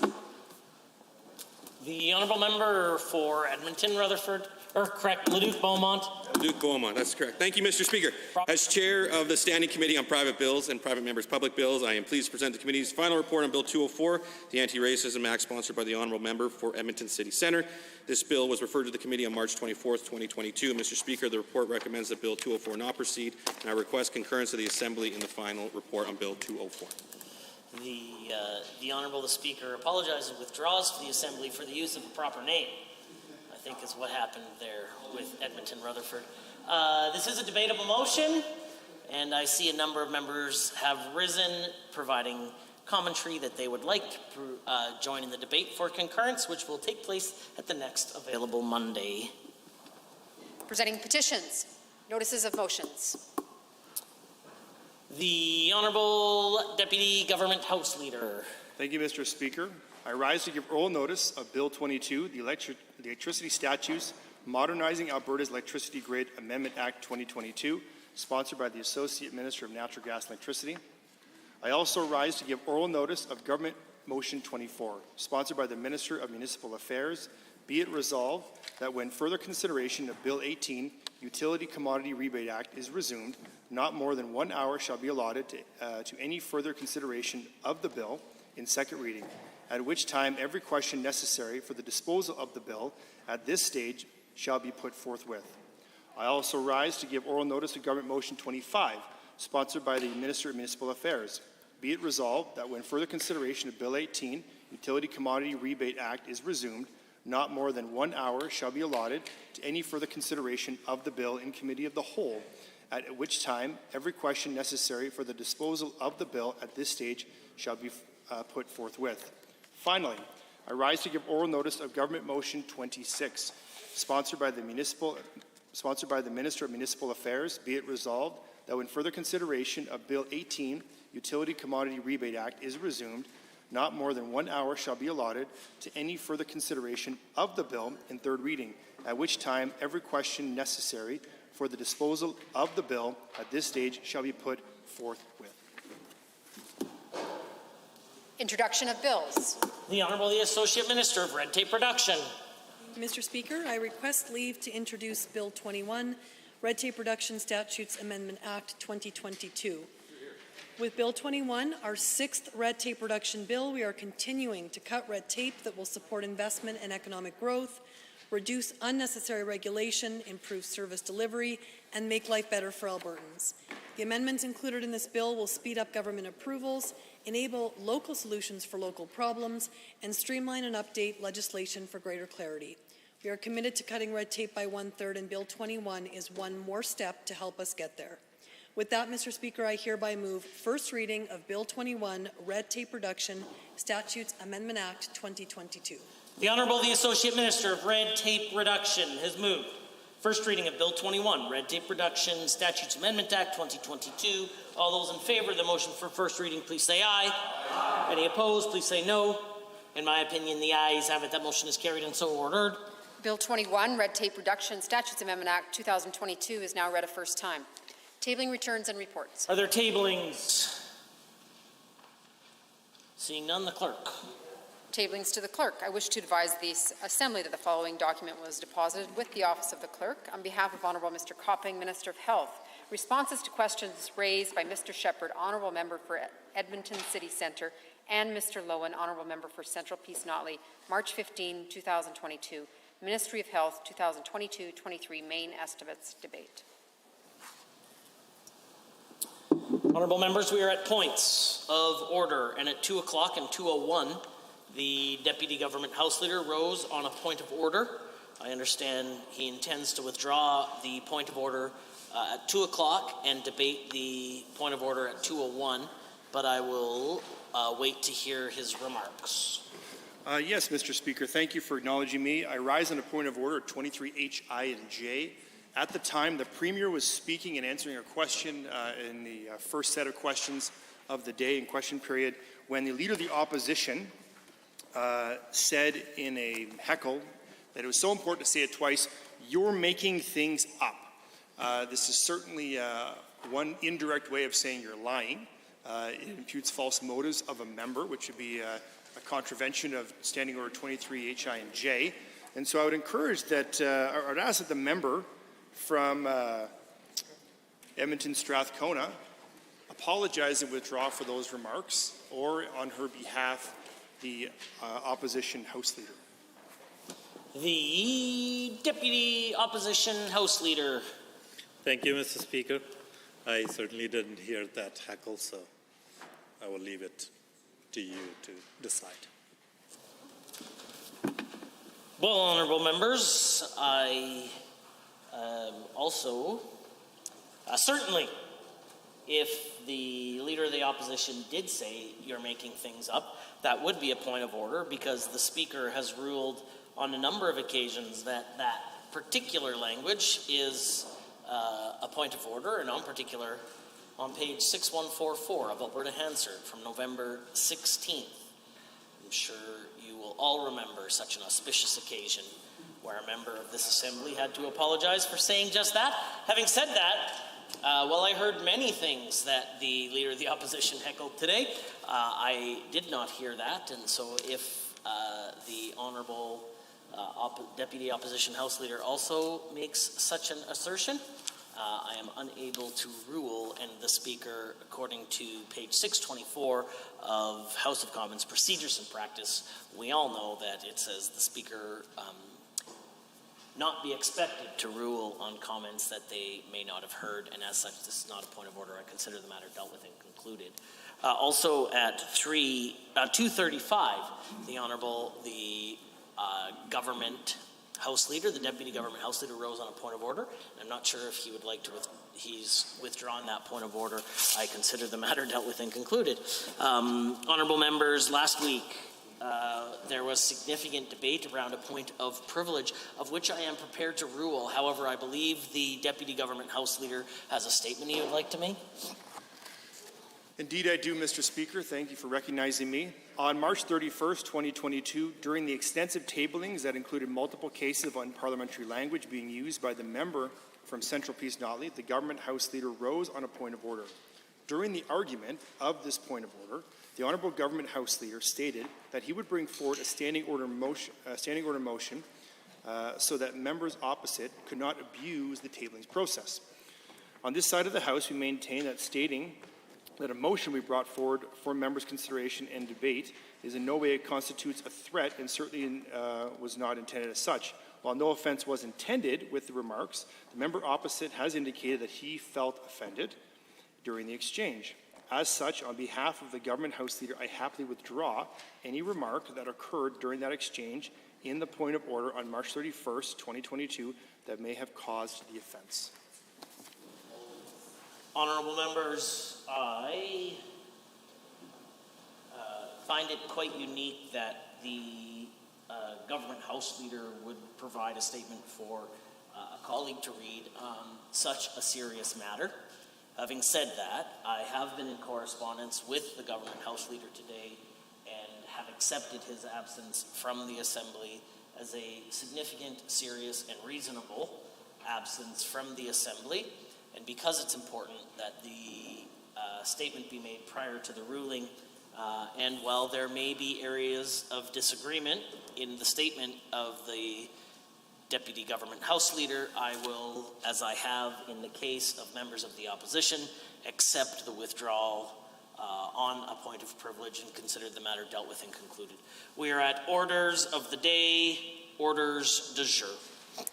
Motion for concurrence in committee report on Bill 201, Eastern Slopes Protection Act. The Honourable Member for Calgary Mountain View. Thank you very much, Mr. Speaker, and I'm pleased to rise and speak to this bill, the motion for concurrence with respect to the Eastern Slopes Protection Act. So I think it's worth going through two things by way of speaking to this bill. The first being, why is this bill important? And the second being the history of this matter, because I think the history of this matter demonstrates fairly clearly some very interesting things. So this is not the first time, Mr. Speaker, that this bill has been introduced. The Leader of the Official Opposition introduced this bill in the last legislative session as well. And knowing that they intended to prorogue the session, the members of the UCP voted for it to go forward to the House, to be debated. Because, Mr. Speaker, they knew that this issue is incredibly important to Albertans and that they would expect their representatives, the elected members of this House, to debate it, because it is of major interest to members of the public. And so the members of the government voted for it to go forward. Then they prorogued the session, Madam Speaker, and the bill comes forward again, and lo and behold, in an instance where they would have to vote against it in this Assembly, They used the committee they created for the purposes of preventing private members' bills from the opposition of getting to this House for its intended purpose, to prevent bills by members of the opposition from getting to this House. I mean, it's not just bad policy, Madam Speaker, but it is incredibly cynical. And it represents, Madam Speaker, it represents a policy, an attitude being displayed by the member for Calgary-Klein, who's chirping at me right now, in great spades. It represents, Madam Speaker, it represents the UCP's view of the people of this province, that they would vote for the bill to go forward when they knew it would never reach the House, and they would use the committee they created to prevent debate of the ideas of the official opposition from moving forward. It's disrespectful, Madam Speaker. It is disrespectful. It is disrespectful as the member for Calgary-Klein was being disrespectful just now. It is disrespectful as the government staff is disrespectful. Honourable member for Berks Medicine Hat on a point of order. Yeah, thank you, Madam Speaker. I'm surprised on 23 H, I, and J, imputing false motives to another member. The honourable member for Calgary Mountain View very clearly stated that the member for Calgary-Klein was aiming to be disrespectful. That is not fair, nor is that accurate, and that she should withdraw her comments, apologize, and stick to the bill. The honourable member from Frampton Highlands Norwood. Thank you, Madam Speaker. In fact, this is clearly a matter of debate. The member from Calgary Mountain View was trying her best. She was clearly being heckled quite closely, and I know that the member involved is going to be having a conversation about that. So I would love for the member from Calgary Mountain View to be able to continue her debate, as this is clearly not a point of order. Honourable members. We've just begun this afternoon's debate, and here we are in a familiar spot. Honourable members, this isn't a point of order. This is a matter of debate. However, there was very clearly some stuff happening here that was perhaps a whole lot more than it should have been. I've noticed that members in this assembly seem to be working things out on their own in the background, which is great. I encourage all members of this House to settle their debates outside of here, should they be personal ones. And I will ask the honourable member for Calgary Mountain View to continue her debate. Thank you very much, Madam Speaker. That is, I think, what's problematic about the history of the particular bill. Now, the second thing I wanted to speak to was the bill itself and why it is so important to the people of this province. Madam Speaker, it's worth noting that the government members are going to take the position that there's a ministerial order in place in this instance. And they are correct. There is a ministerial order in place in this instance. Why is a ministerial order insufficient? Well, Madam Speaker, a ministerial order is insufficient because it can be repealed with the stroke of a pen. And repealing important protections on open pit coal mining in the Rockies with the stroke of a pen, with zero public debate, with zero public consultation, is exactly the reason we find ourselves in this conversation in the first place. So the history of this matter is the government repealed the 1976 coal policy, a policy that has been in place, much as the name would suggest, since 1976, protecting the mountains from strip mining. This was something that was important to Albertans in 1976. It continues to be important to Albertans in 2022, Madam Speaker. And the government repealed that with zero consultation. There was a massive public backlash because this is an important issue for Albertans. But of course, the UCP chose not to bring it before this House. They did it quietly on a Friday afternoon, trying to do it in secret after being lobbied by coal companies. And so the official opposition brings forward this bill because the problem that we are trying to solve is twofold. It is both a problem about coal mining in the Rockies and Albertans not wanting coal mining in the Rockies, but it is also a problem about a government repealing important protections with zero public consultation with Alberta. And the only way to achieve both of those goals is to pass this act. Now, obviously, we're not here talking about whether or not we're passing this act. We're here to concur in a report from a committee that was created to prevent the debate of opposition bills. So, after they rescinded this coal policy, after there was a massive public backlash, the government committed to coming forward and preventing those contracts they signed from going forward. That was, well, it can charitably be described as a splitting of hairs that I think was inappropriate.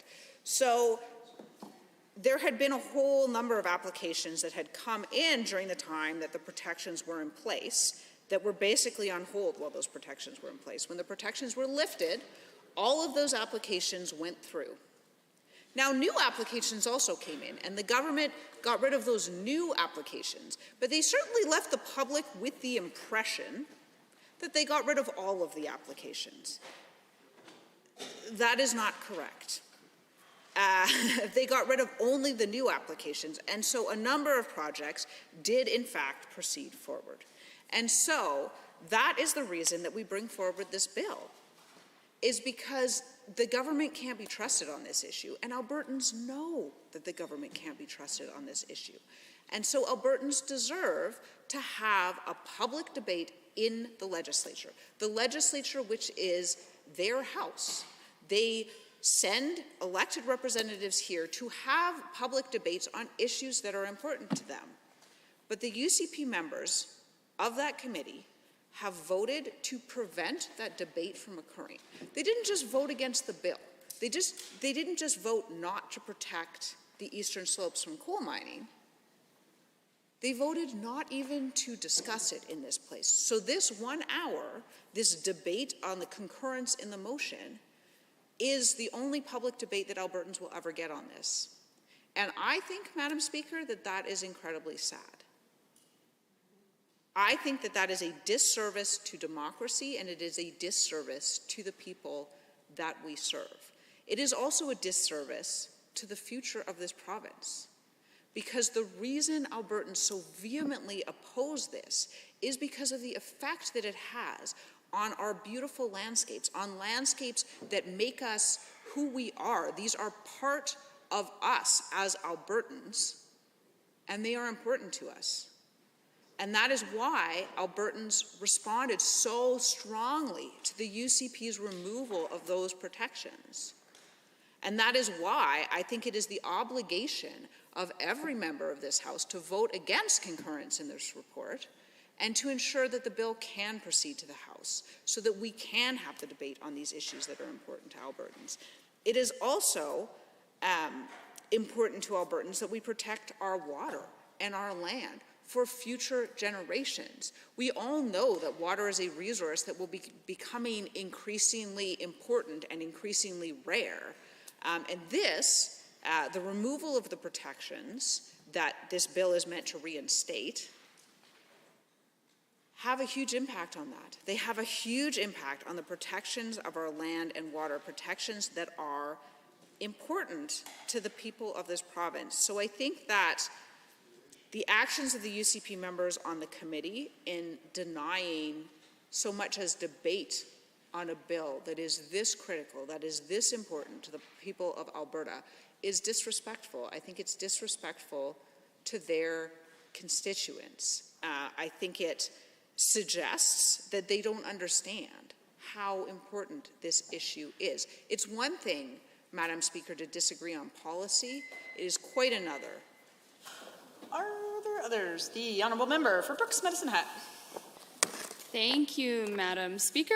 I am rising today to support the recommendation that Bill 201 should not proceed. Alberta is one of the few locations with ethical coal mining operations and policies, and we take the process, of course, very seriously. Suppose you were to think about some of the first coal and mining policies introduced in Alberta. In that case, you will see that they proceed after years of research and public consultation. Thanks to that research, Albertans can enjoy Rocky Mountains, and the world has access to ethical and safe supply of coal of other minerals. So, Madam Speaker, as the scientific knowledge and findings develop, so do Alberta's mining practices and those around the world. 2 springs ago, we began consultation on a new policy to strike the right balance between protecting the areas we cherish and the need for economic opportunity for rural communities in the province. As a direct result, the Coal Policy Committee was formed.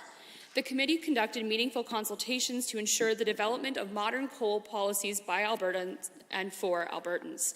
Madam Speaker, the Eastern Slopes Protection Act is extremely hypocritical and divisive. And what's more, the Leader of the Opposition and the MLA for Edmonton Strathcona failed to address any of Alberta's coal policies while in power. Perhaps that's why she's in opposition now. But those are not the main issues with it. In fact, in 2017, the NDP government and the MLA for Edmonton Strathcona, while she was Premier, approved a 2-year drill permit for Altitude Resources to drill and define the potential coal resource at its Palisades property. If the opposition truly has an issue with coal mining and policy in the province, then they had the opportunity to address this for the 4 years that they were in government. But instead, here's what they did, Madam Speaker. They supported 6 Category 2 leases that are currently being explored on Category 2 land, and even issued a letter to the AER requesting that the application for the Ram River proceed. In addition to their hypocrisy, Madam Speaker, is their claim that the decisions made by the government were unilateral or malicious in nature, and that's so far from the truth. The Coal Policy Committee was formed to lead a comprehensive engagement to ensure everyone's views are represented. And we heard from Albertans, north to south, urban, rural, Indigenous, you name it, as well as other various communities and organizations, and the Coal Policy received more than 170 technical submissions, more than 1,000 direct emails, and 25,000 responses to the survey initiated by the government, had roundtables with approximately 35 Indigenous communities. That's as diverse as a consultation gets, yet the NDP continues to stand here and light their hair on fire about a lack of public consultation. So let me ask you this, who did they consult? Did they reach out to anyone?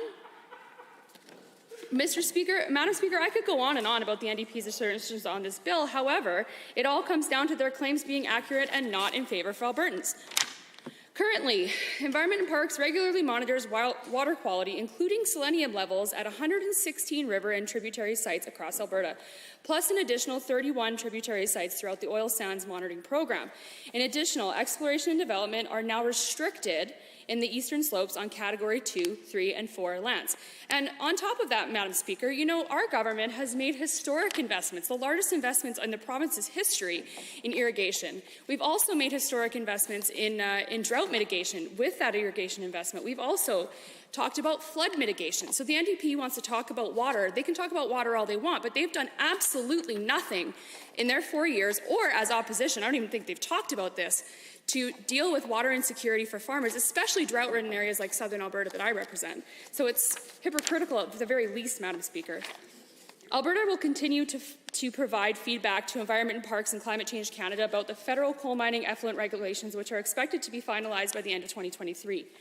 And Madam Speaker, I'm opposed to Bill 201 because I reject the shameful and divisive politics of the NDP, and I urge all other members of this chamber on both sides of the aisle to do what is best for Albertans and the environment, not a hypocritical bill.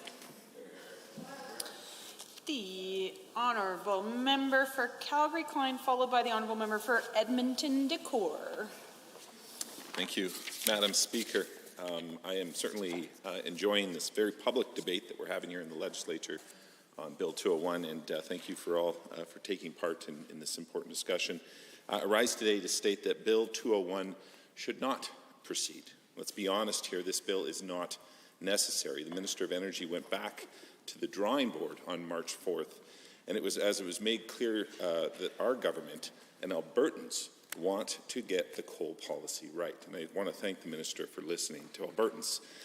And I'm very comfortable that the Minister and this government is getting it right. The NDP's private member's bill is hypocritical and a distraction from the Coal Policy Committee's meaningful consultations, which are essential.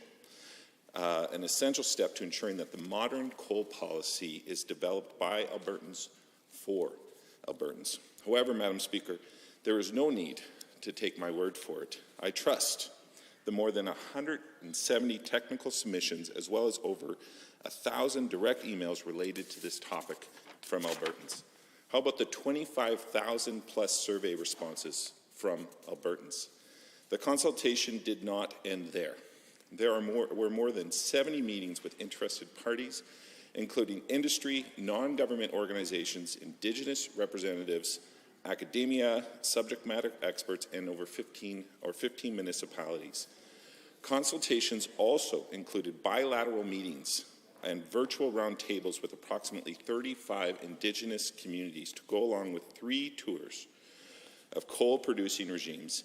All of the examples I just mentioned seem like consultation to me. And I actually think that if we were in the opposite seats here and the government was pushing this bill forward recklessly, without actually properly consulting with Albertans on this, we would be being criticized right now for not doing proper consultation. And that's why I'm opposed to moving forward with Bill 201. I'm also confused as to why this bill lists Category 1 lands. The leader of the official opposition and members across are well aware that coal exploration and development has never been allowed on Category 1 lands, which include national parks, provincial parks, wildlife sanctuaries, just to name a few. So why waste the paper writing this thing? The government has also heard the Coal Policy Committee loud and clear. That is why the ministerial order expands the halt of coal exploration to Category 2 lands to also include exploration and development in Category 3 and Category 4 lands, as defined by the 1976 Coal Policy. The restrictions on activity on Category 2 lands has been in place since April of last year. So what we see based on the language of Bill 201 is, again, virtually identical to the policy already in place. This bill is redundant. Madam Speaker, Bill 201's aim is to cancel all coal activity, as well as under Category 3 and 4 lands, unless these leases were issued prior to May 1st, 2020, and hold approvals for actively operating mines or processing plants. Our province has always had a strong track record in regards to reclamation of land. The bill does not specify whether reclamation activities will be permitted to continue. However, these activities will be required even if a lease is cancelled. Now, Madam Speaker, the previous government had an opportunity to act on the coal file. They did. It's interesting that the former Premier and the former Justice Minister, member for Mountain View, did not act on this. And I wonder why they did not act when they were in power.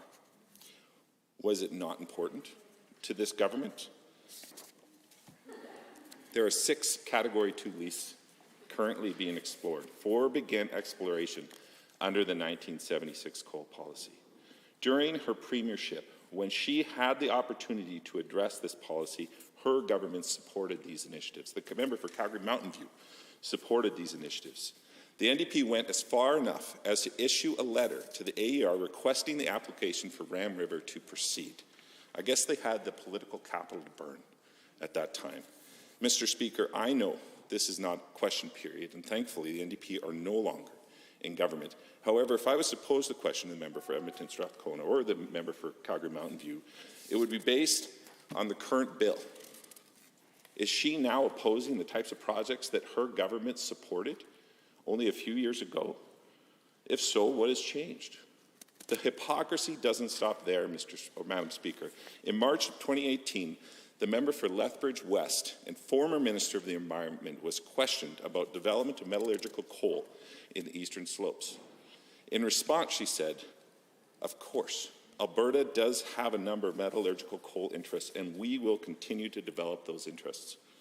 Again, I would ask, what has changed for these members since they were in government and now are opposition? I would also like to highlight another redundancy. One amendment states that restricting coal exploration and development in the Eastern Slopes until land use planning is completed.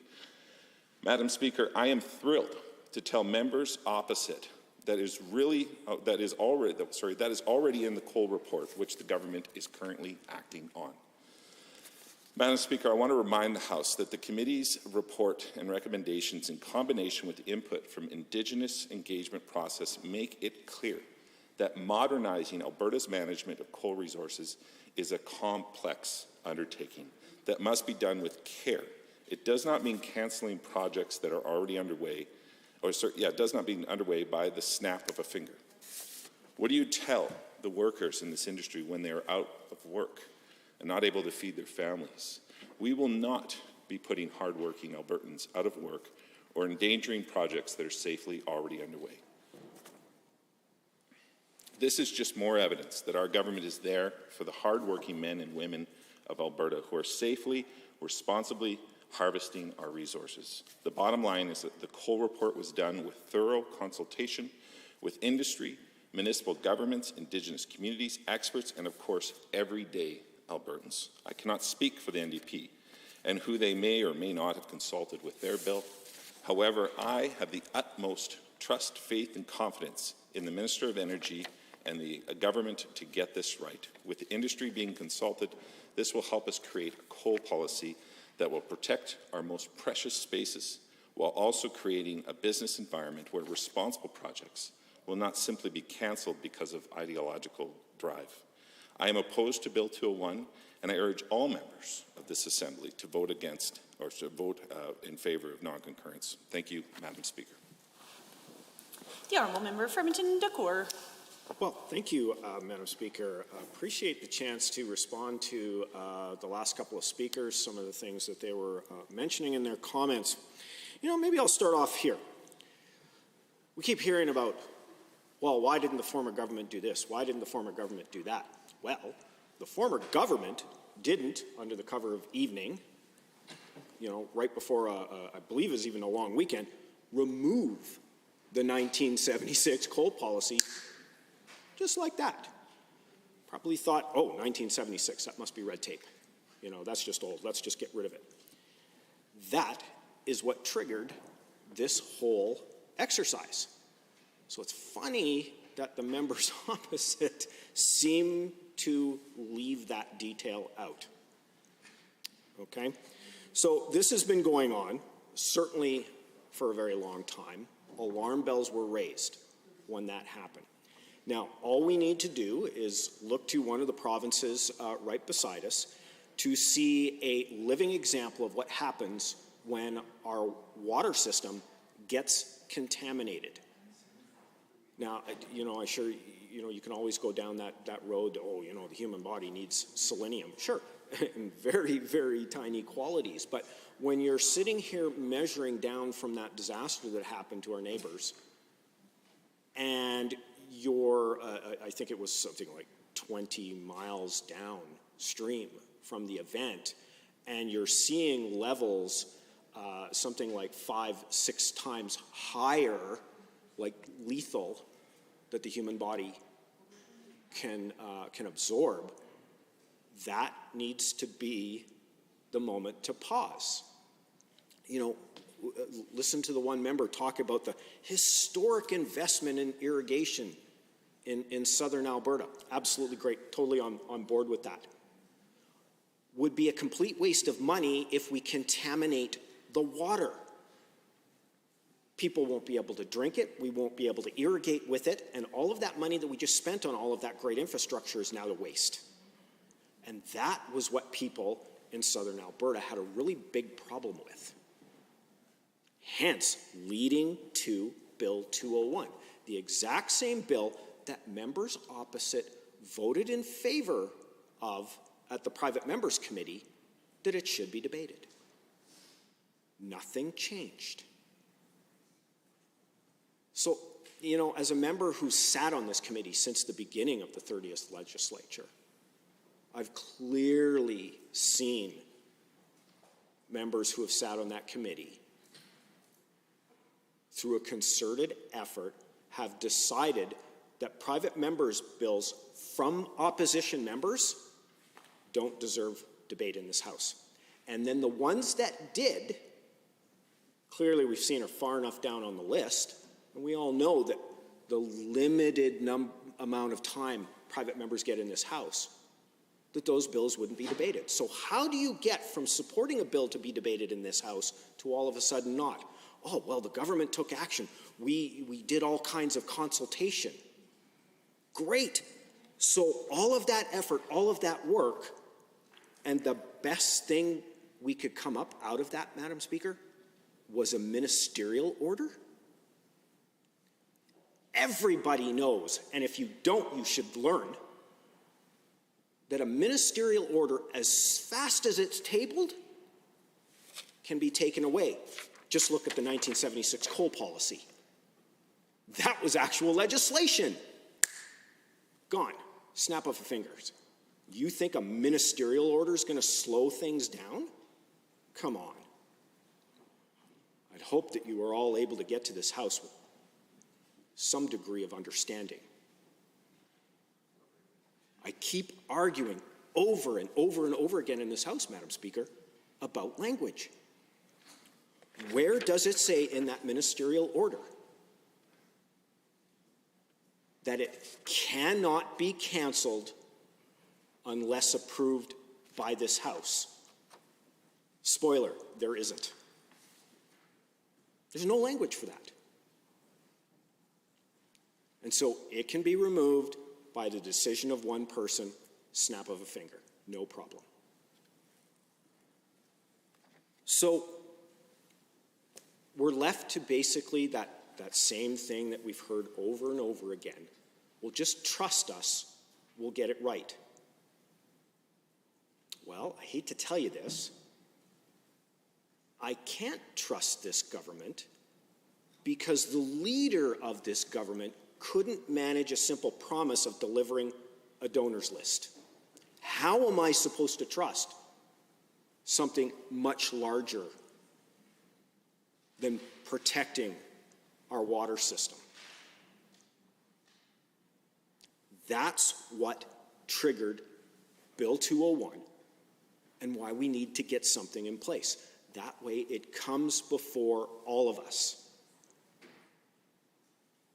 We get the opportunity to go back and talk to our constituents if that's the case, if some kind of changes need to be made. If you're sitting here telling me that Bill 201 is useless, that the government is taking action, then I have to ask the Minister of Energy and the Minister of Environment and Parks, where's the legislation to guarantee this safety? What's taking you so? Again, going back to this whole, well, the past government. Y'all been in charge for 3 years. I remember members of the government caucus, members of the government bench, back when they served in the opposition, who was busy telling us that same line after 6 months, let alone 3 years. Start owning what you're doing. Madam Speaker, this bill needs to be debated in this House where Albertans can watch. You thought it was worthy then. It's still worthy now, unless, of course, you're trying to duck Albertans. Here we go back full circle again to that whole trust issue.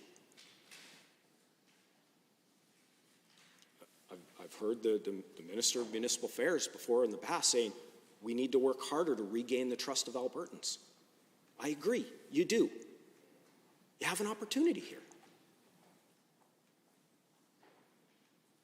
We need to vote against the committee's report. I know members of the opposition that sit on that committee, including myself, disagreed emphatically with that. We provided a minority report to say as much. And at the end of the day, if it doesn't pass, then so be it. At least it was debated in this House. So I know my colleagues have more to say on this. Hopefully I've managed to get my point across. I'm certainly going to urge members to vote against the report from the committee. And hopefully we get a chance to talk about Bill 201 and maybe a few other opposition bills in this House. The Honourable Member for Edmonton-Whiteland. Thank you, Madam Speaker. It's a pleasure to rise and speak to the motion for non-concurrence for debate of Bill 201, the Eastern Slopes Protection Act. I appreciate the opportunity to speak to this. However, I'm disappointed that this will be the only opportunity that I have to speak to this bill, and that this is the only opportunity for this chamber, for the members of this legislature to debate this bill. I've been quite surprised to hear some of the arguments coming from the members from the government side with respect to why we should not even consider this bill in the legislature. And I actually want to highlight again that that is what we are discussing here today, is whether or not we should even debate Bill 201 in the legislature. This is not, we certainly know that the government members may have different views about certain provisions in Bill 201. They may take issue with it. They may raise some of the concerns that they've raised here today in the concurrence debate or in the committee, but that is properly, should be properly had in a debate on the merits of this bill. And what's troubling about this is that if we look at what Bill 201 is about, it is about protecting the eastern slopes. Full stop. That's what it's about. And there should be almost unanimous understanding that that is what Albertans want from the members of this assembly by now. I actually fail to understand how this is even up for, I guess, any discussion, because I don't think there's been one issue that has so galvanized Albertans from all different stripes, from rural, from urban, farmers and ranchers, and people who love to hike and experience our eastern slopes for their beauty. Whoever you are, it has been overwhelming. I am willing to bet, Madam Speaker, that every single member of this Legislative Assembly, regardless of which constituency we represent, have been inundated with correspondence on this issue. And the overwhelming consensus, Madam Speaker, is that Albertans do not want coal exploration on the eastern slopes of the Rockies. And in fact, that is also the conclusion that was reached by the Coal Committee in their report. That very conclusion. So then why then would the members of the government caucus be so opposed to debating a bill that does just that? They may say that it's because, yes, there's a ministerial order that has already been passed, and therefore it's not necessary. That's something that we could have a discussion about in debate on this bill. We could actually have that discussion about what's the difference between a ministerial order and legislation. Policy and law geeks like me would love to have that discussion. But the biggest difference, Madam Speaker, of course, is that a ministerial order can be changed by one minister by simply rescinding it, by a strike of a pen, and it's over. If it's in legislation, however, Madam Speaker, as you know, that comes before this Assembly. Whether it be an amendment or passing such legislation, it has a fulsome debate, 3 readings, the opportunity for amendments, an opportunity for Albertans to watch through, Assembly online, or to read Hansard debates, and to put forward arguments, to have their MLAs to represent them in the legislature. The democratic process, Madam Speaker, that's what that's about. That is the primary difference. But we could discuss that in a debate on Bill 201. But instead, the government members of this House are saying what they have said over and over again in their time as government, which is trust us. Now, they've said that over, and they've proven to Albertans over and over again that they cannot be trusted, but there's no issue that is more true of than on the coal issue. I heard the member from Calgary, Klein, say, oh, if this issue was so important to us, why didn't we pass the Eastern Slopes Act when we were in government? The answer to that, Madam Speaker, is plainly obvious. It's because when we were in government, the 1976 coal policy was in place. Yeah. We didn't need to pass this legislation. The need for this legislation arose only as a result of the conduct of this government, which was to eliminate, with a stroke of a pen, a policy on a Friday before a long weekend, hoping that no one would notice. So now they're asking Albertans to trust them that they won't do the exact same thing on the exact same issue again. And I think what we have determined, Madam Speaker, that is on many issues this government can't be trusted, on what they say about health care, on what they say about education, on what they say about the economy, about what they say about how they're going to be good stewards of taxpayers' money. We can't trust them on any of that they're not going to make things more expensive, that they won't increase taxes or fees on Albertans. Can't trust them on any of that. But certainly there is no clearer example of what Albertans can't trust them on than coal.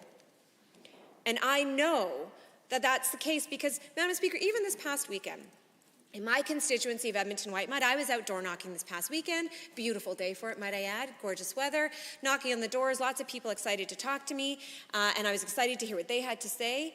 And do you know what issue kept coming up again, Madam Speaker? Coal. And I want to give a shout out to Ken, who I spoke to on the doors this weekend. Ken said to me specifically, I don't trust these guys on coal as far as I can throw them. He said, yeah, they're now saying they're not going to do coal development, but they said that before, and guess what they did? They got rid of that coal policy. And this is in my constituency of Edmonton Whitemud. Now, my constituents may not be directly affected by any resulting coal exploration on the eastern slopes. They may not have their ranches, their farms, their drinking water, although, by the way, it does affect our drinking water eventually, but they may not be as directly as impacted as constituents for many of the other MLAs who are sitting in this chamber. But Ken and many others do not trust this government on coal. And so when the members of this caucus stand up and say they don't even want to debate a bill that would put into legislation the things that they claim to agree to, which is actually preventing exploration of coal on the eastern slopes, that's what their report said. That was the conclusion, overwhelmingly, is what Albertans wanted.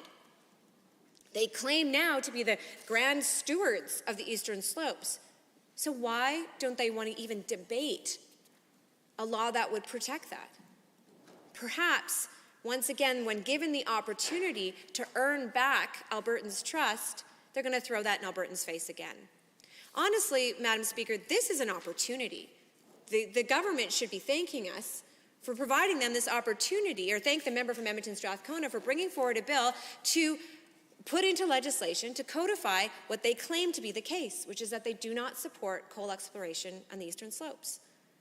Instead, at a committee which has every single time prevented the debate of private members' bills from the opposition members from coming forward for debate, this committee has stopped it once again. And I honestly feel like this is a missed opportunity for this government to try to earn back a little bit of trust. But perhaps they're not trying to earn back trust. Perhaps they're actually, once again, showing their true colors, which is that they're not interested in protecting the eastern slopes. They got their hand slapped pretty hard by Albertans when they eliminated the coal policy and then tried to pretend it wasn't happening. This government came up with lots of fictional stories about what was going on and what wasn't going on. They couldn't even own up to it right away when they did it and admit that what they were doing would permit coal exploration on the eastern slopes. And so they've lost the trust of Albertans, and this is an opportunity to regain it, and it sounds like they're not interested in regaining that trust. They're interested in perhaps coal exploration on the Rockies, because certainly this ministerial order could be struck out, as I know the cabinet members who have done that with ministerial orders, who have issued them and revoked them without any debate in this House. They know that. And in fact, many ministerial orders are not even publicly available. They're not even published. This was a shock to me when I actually worked within the public service. There's many ministerial orders that Albertans might not even know. Perhaps in this case, they'll once again try to strike it down, and nobody will know. So I have to say, Madam Speaker, that I'm deeply frustrated, not only about the fact that this government won't even take those opportunities that are presented to them to really gain back Albertans' trust on the coal issue. They have this opportunity, and they're not taking it. But I'm also deeply frustrated for the state of democracy in this province right now.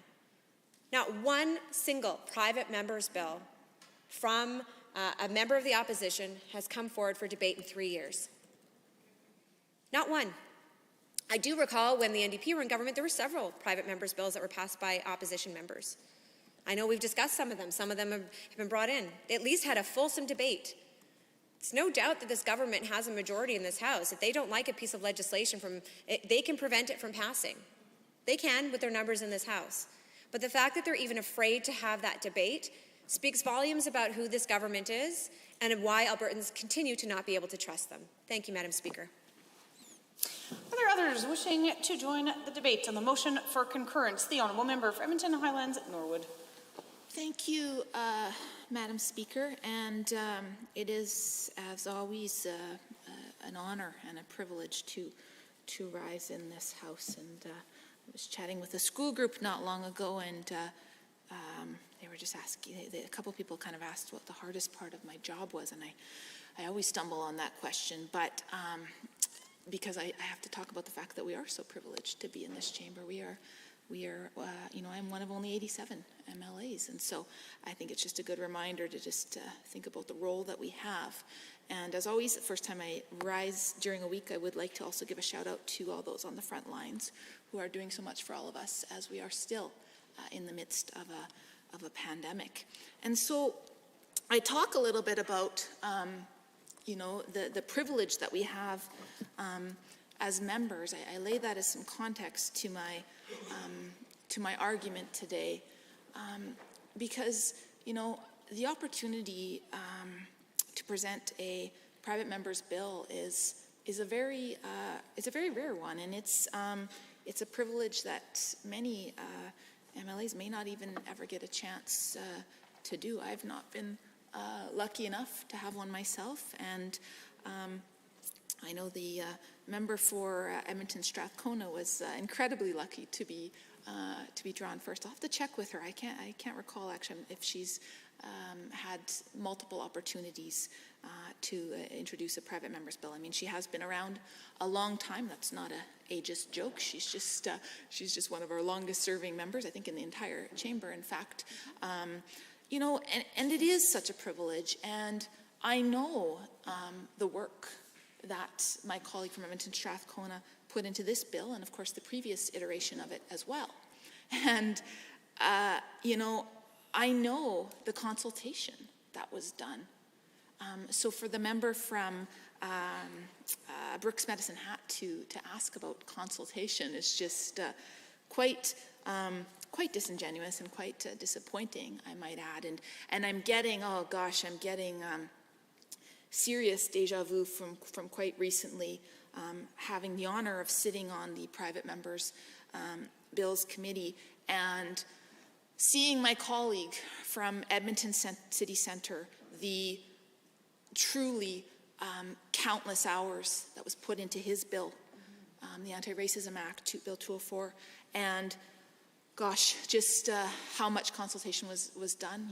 I sat back, and I can't claim to have helped to write the bill, but I certainly sat in many consultations, and these were consultations that took place on weekends where community members, primarily racialized community members, gave up their time, volunteered, their lived experience, their expertise, their knowledge, their wisdom, and resulting in a bill that everybody in this House could and should be quite proud of. And it was absolutely, I'm not even exaggerating saying heartbreaking to see what took place just the other day on that bill. I was going to say which day, but now the time is just all confusing to me. But it was quite recent, and I guess I'm framing just so Madam Speaker doesn't get concerned about my staying on track here. I'm framing all this because to just give a little bit more context, and I can echo some of what my colleague from Edmonton Whitemud just spoke about.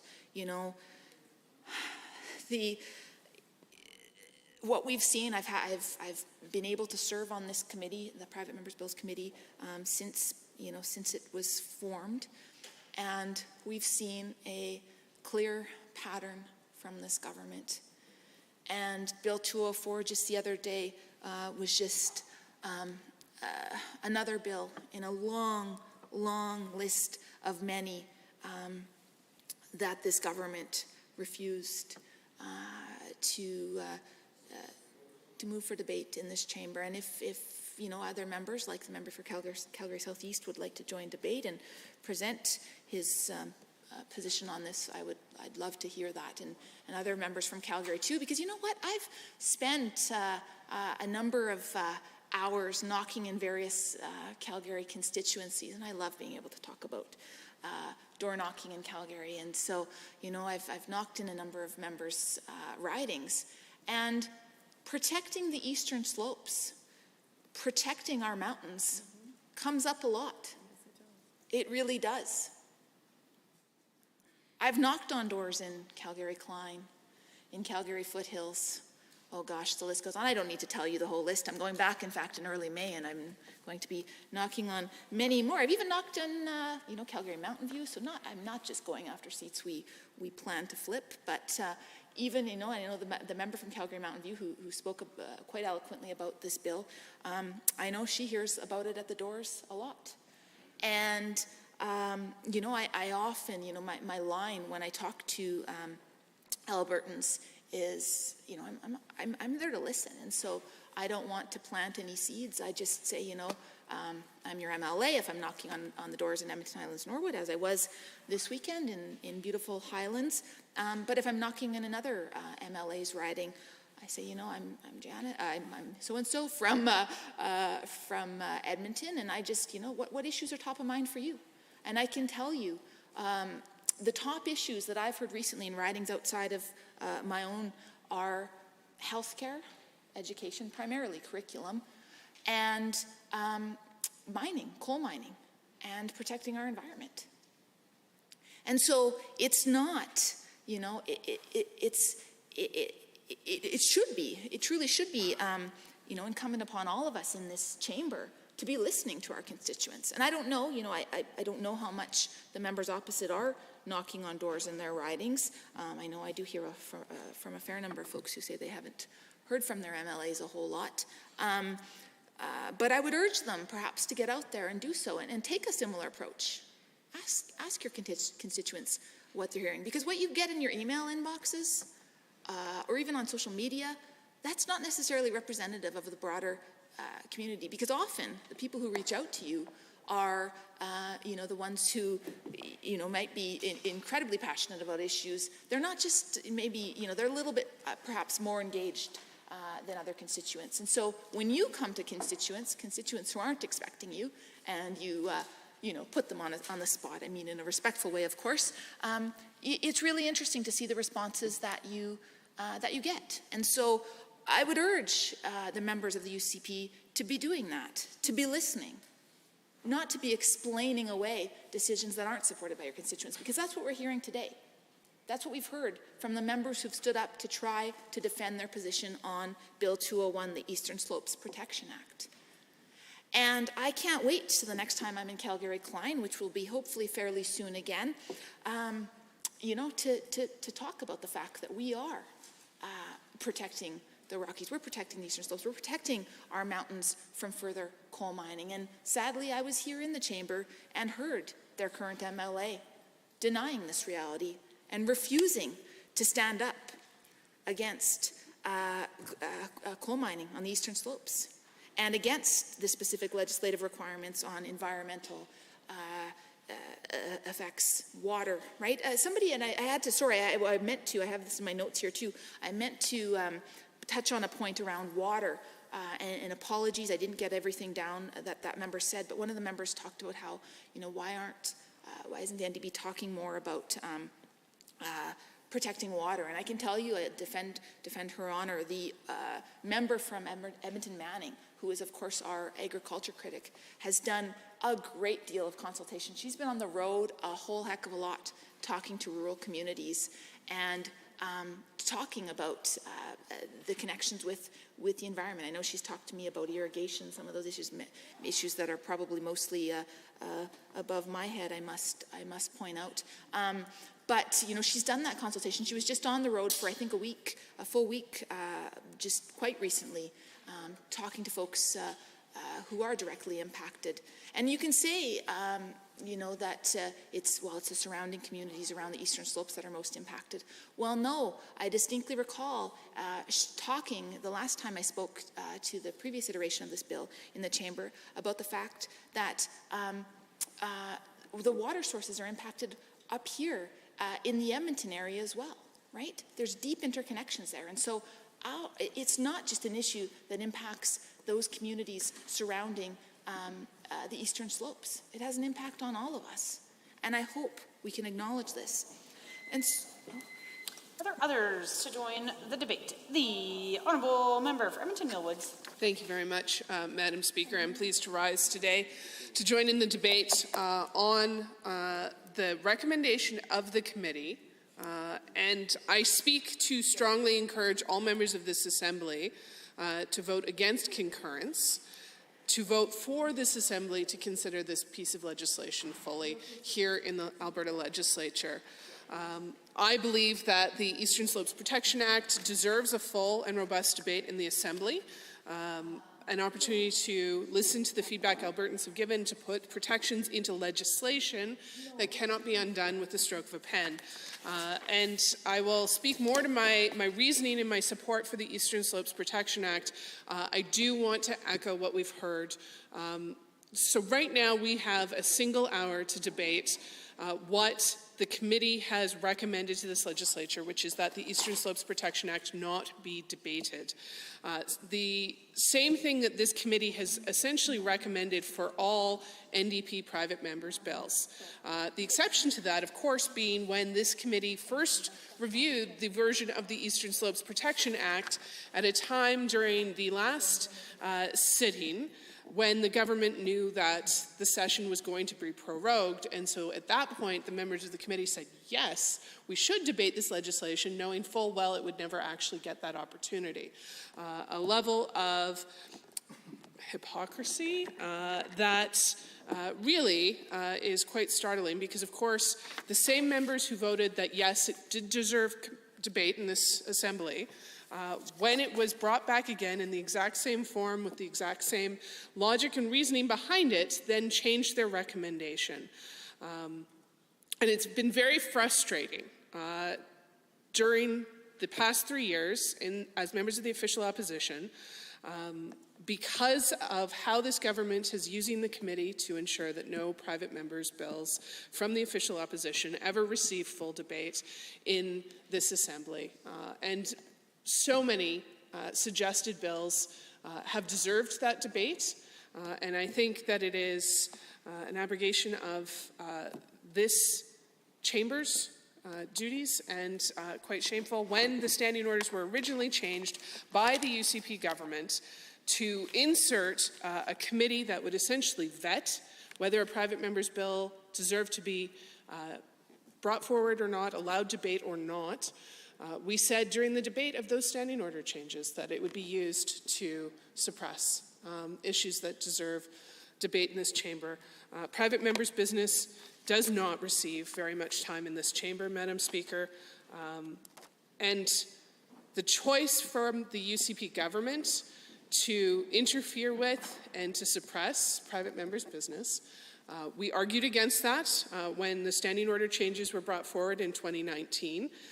And now 3 years later, we continue to see the same behavior and the same application of those changed standing orders. And in this case, not only to not allow Bill 201, Eastern Slopes Protection Act, to be fully debated in the Alberta Legislature, but the members of the committee said, yes, it should be debated in one form because they knew it would never actually happen. And then when it became Bill 201 in this sitting, they changed their mind. And I believe I heard my colleague from Edmonton Highlands Norwood talking about the member from Edmonton Strathcona who has moved this bill and wondering if she'd had the opportunity to have a private member's bill before. And the answer is no. As a member of this Assembly since 2008, when she first won her seat, Bill 201, the Eastern Slopes Protection Act, is the member from Edmonton Strathcona's very first private member's bill, which perhaps goes to show how rare the opportunity is for members. You literally have to win a draw, a lottery, Madam Speaker, to have the honor to bring forward these pieces of legislation.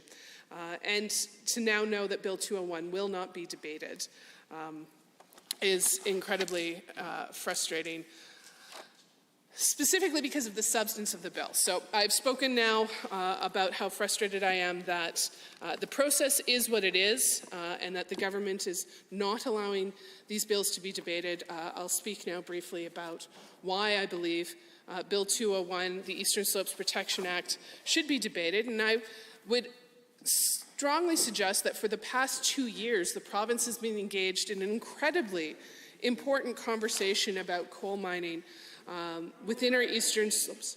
Interrupts.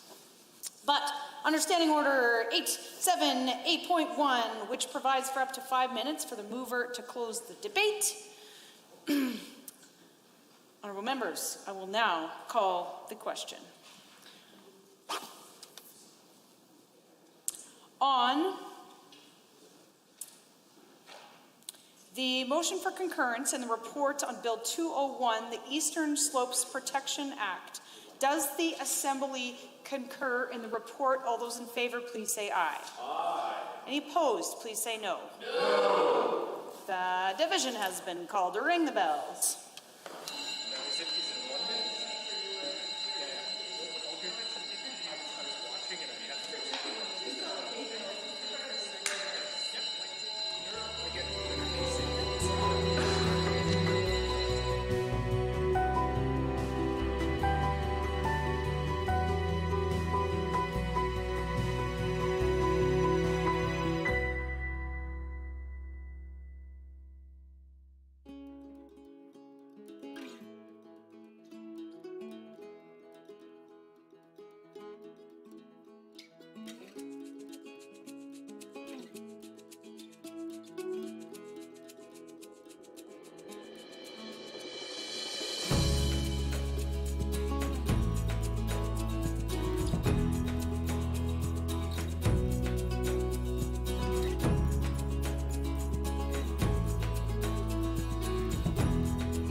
Honourable members, a division has been called on the motion for concurrence on Bill 201. All those in favour of the motion for concurrence, please stand.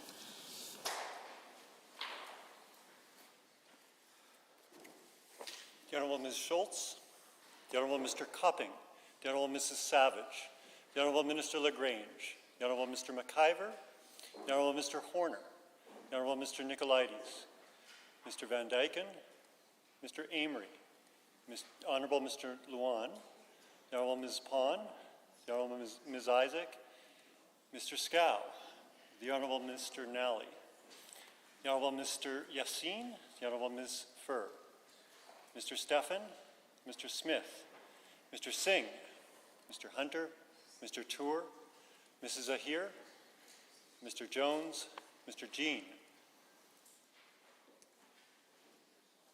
Mr. Turton, Mrs. Fry, Mr. Long, Mr. Williams. All those opposed, please stand.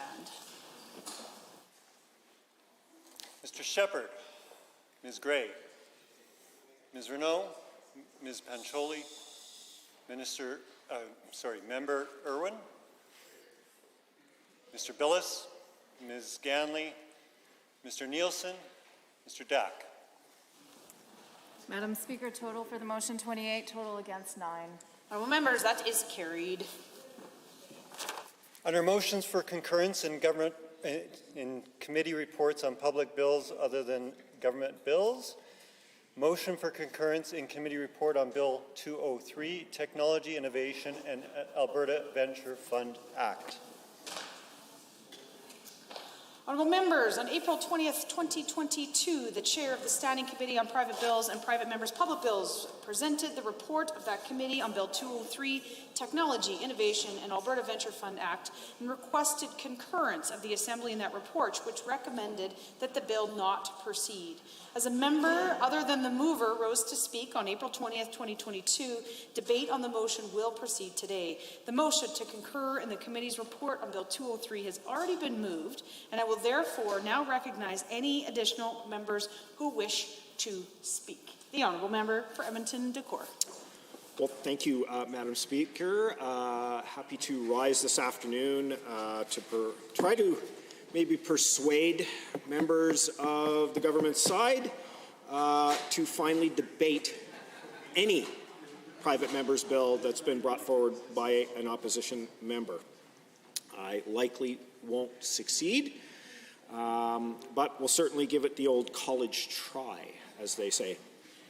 So, Bill 203, the Technology, Innovation and Alberta Venture Fund Act, sponsored by my good friend from Edmonton, Beverly Clairview, proposes to create a venture fund that does not risk a single penny of Alberta taxpayer dollars, giving them the ability to invest into Alberta's future through tech, through AI, basically an opportunity that Albertans haven't seen since the Great Canadian Oil Sands project under Ernest Manning and the Alberta Energy Company. Right now, Albertans do not have the ability to be able to participate in these things unless they're in a very specific position. So, you know, what a great opportunity for Albertans to be able to invest in the success of Alberta right here in Alberta. Again, something that happened which kicked off you know, a sector of the Alberta economy which, you know, very unabashedly every member of the UCP supports, as they should. So why would you not give Albertans a chance to duplicate that experience that they had back then?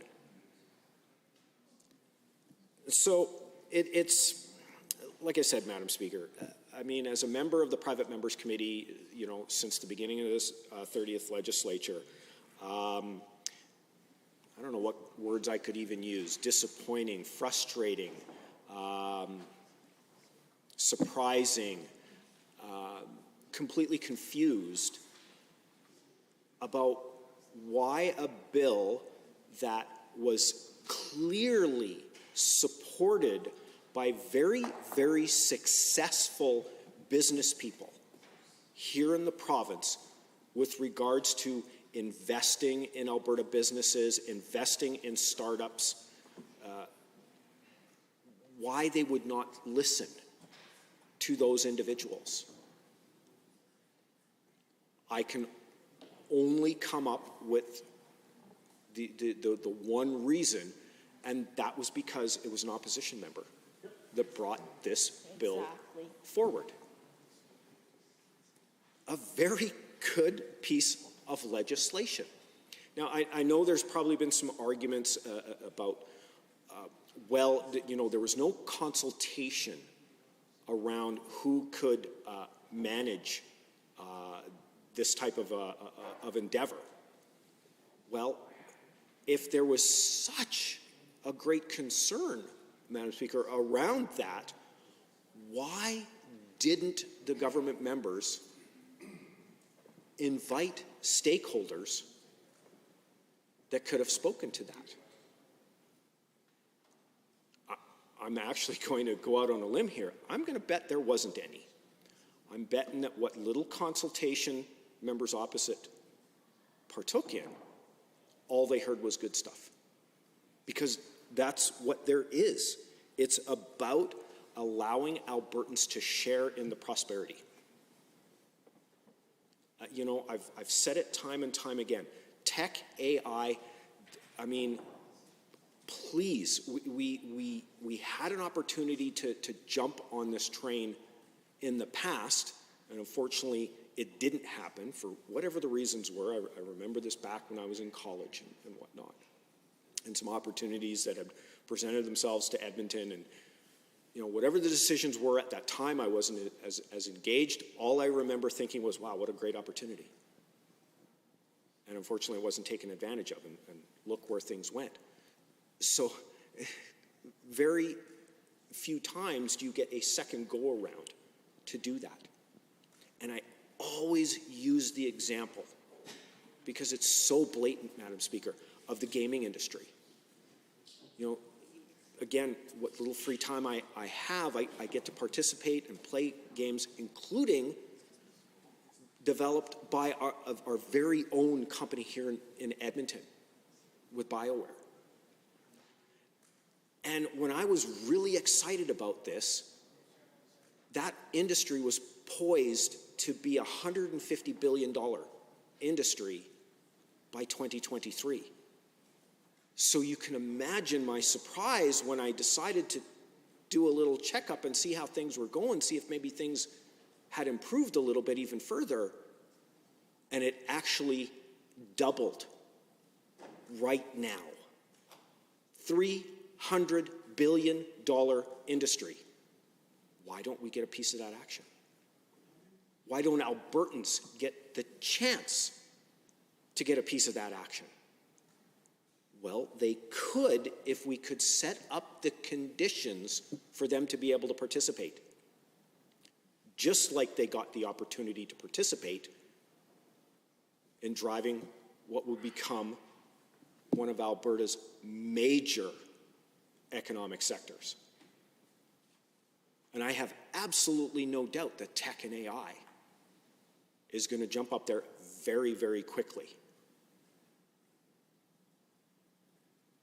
But if we don't act now, Albertans, through actually no decision of their own, are going to lose out on that opportunity. Why?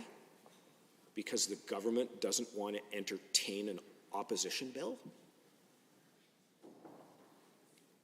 If it's really that problematic, why don't you consider amendments?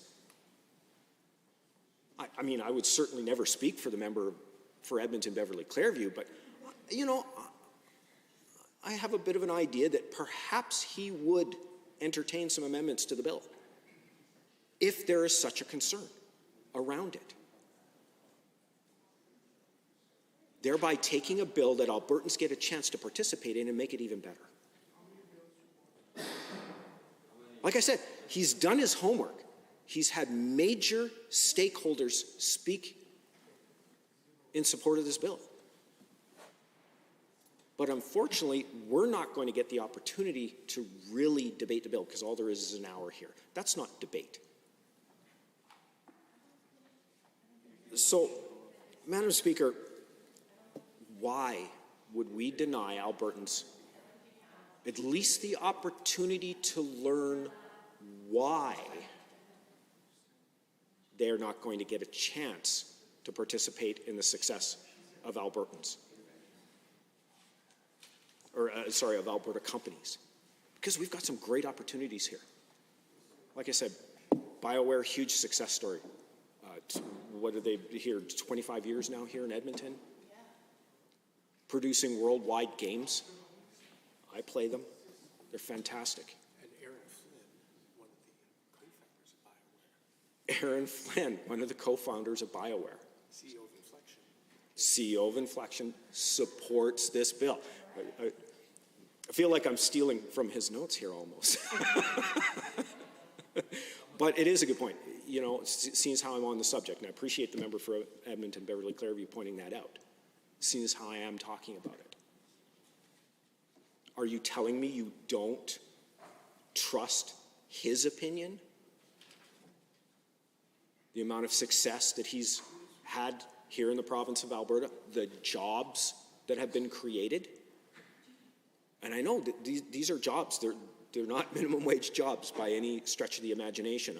My understanding is they're still roughly somewhere between $70,000 and $80,000 a year on average. That's a good mortgage-paying job. They're probably even higher than that now. Again, my stats are probably a couple of years out of date here. So why would you deny Albertans an opportunity like that? We could get a chance to debate this bill. We could quickly probably get it into committee of the whole. We could address the concerns that members opposite probably have. Are there others wishing to join the debate? The honourable member for Edmonton-Whitemud. Well, thank you, Madam Speaker. It's a pleasure to rise once again to discuss this motion for non-concurrence on Bill 203, the Alberta Renter Fund, brought forward by my colleague, the member from Edmonton-Beverly-Clareview. I had actually thought that one of the government members was going to speak because he seemed interested in speaking, but I'm happy to take this time. And I once again have to raise my concerns about the fact that, again, not a single private member's bill from the opposition side of this House has been brought forward for debate in the 3 years of this legislature under this government. This is incredibly undemocratic. We have heard discussions over and over again about how rare it is for private members to have the opportunity to bring forward a private member's bill. I should be so lucky, Madam Speaker, to have the opportunity as a private member to bring forward a bill. Hasn't happened to me yet, and I understand, for example, today we discussed Private Member's Bill 201, which was the first time the leader of the official opposition, the member from Edmonton Strathcona, has had a chance since being elected in 2008 as an MLA to bring forward a private member's bill.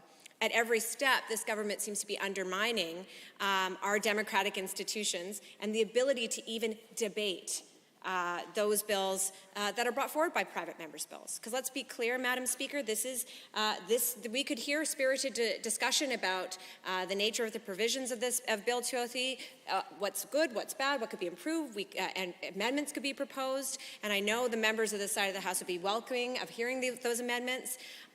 Those are the opportunities that this legislative process affords us. And yet, for some reason, this government is so afraid of any true democratic engagement and even the consideration of ideas from others, anybody other than, in fact, even just the cabinet members, Madam Speaker, because it's well established by now that members of the backbench of the government don't have their voice heard either. So really, it's only those core 20-odd people in cabinet who appear to have any say over any legislation that's considered by this House.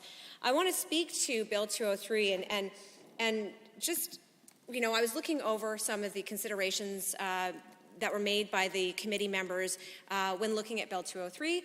And, you know, there's not many situations, Madam Speaker, where myself and the member from Banff-Kananaskis are in agreement. But I noted a comment that she made in debate on this bill that I actually very much agreed with. I believe when considering it at committee, the member from Banff-Kananaskis said, quote, I think there are several of us who are quite intrigued by the concept of this bill. I think it's the most Albertan concept ever if it can be executed properly, allowing good-hearted people to invest in good-hearted, homegrown companies.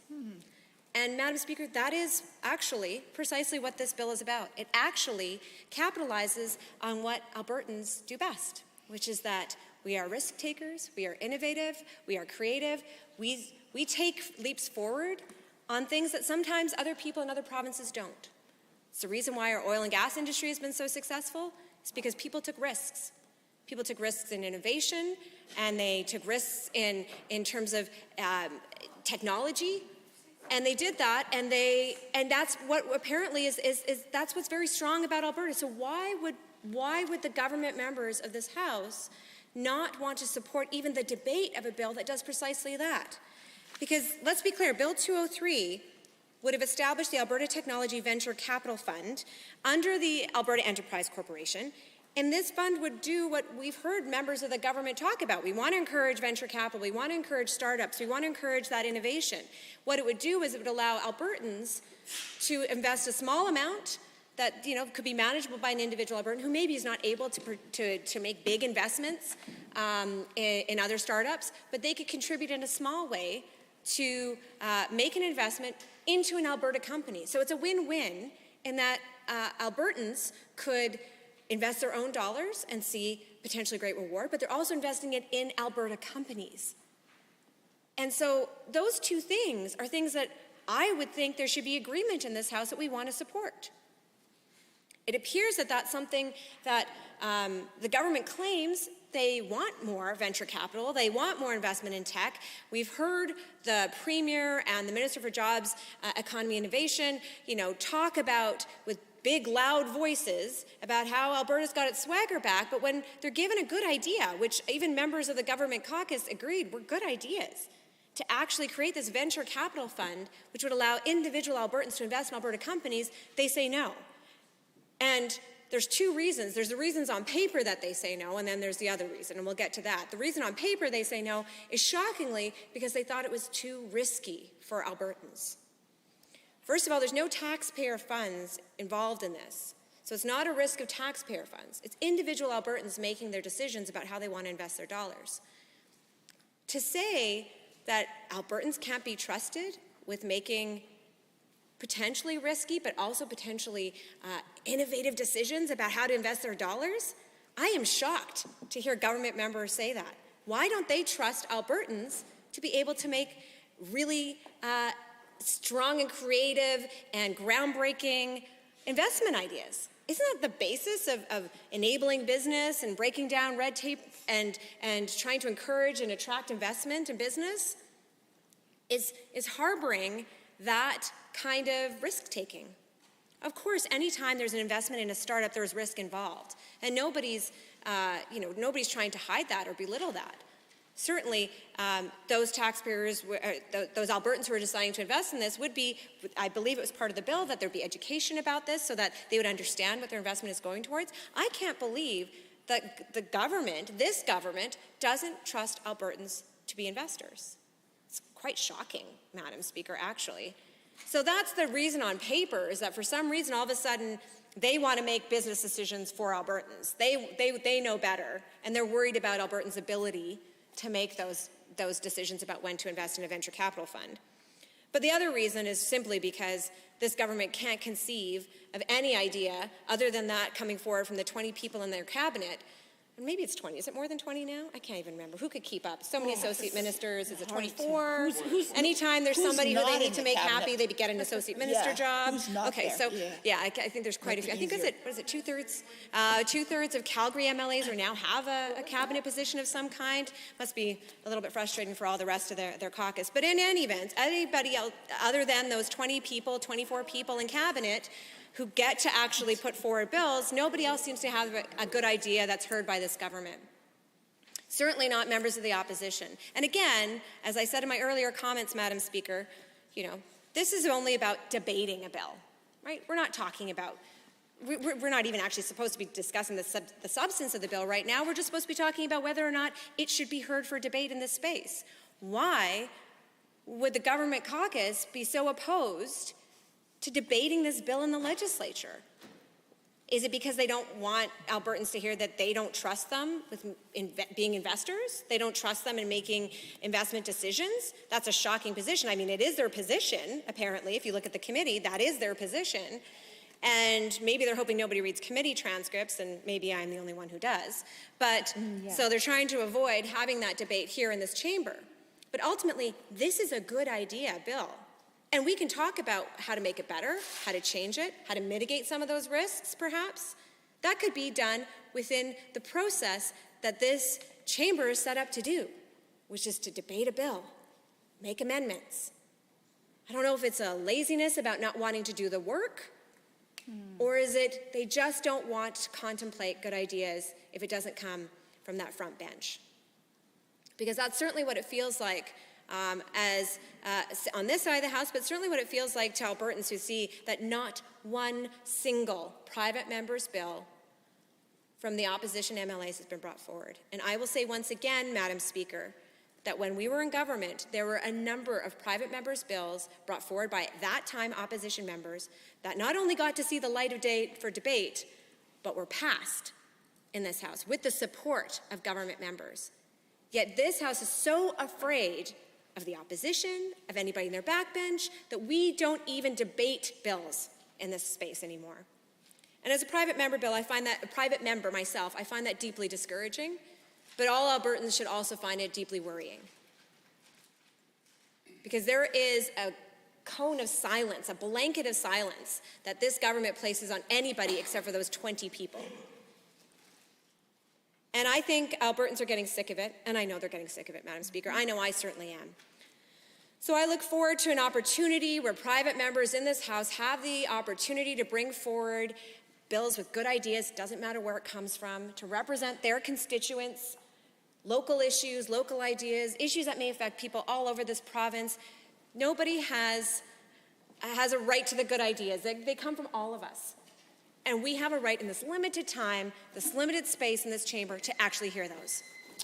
Are there others wishing to join the debate? Seeing the honourable member for Edmonton, Beverly, Clairview. Thank you very much, Madam Chair.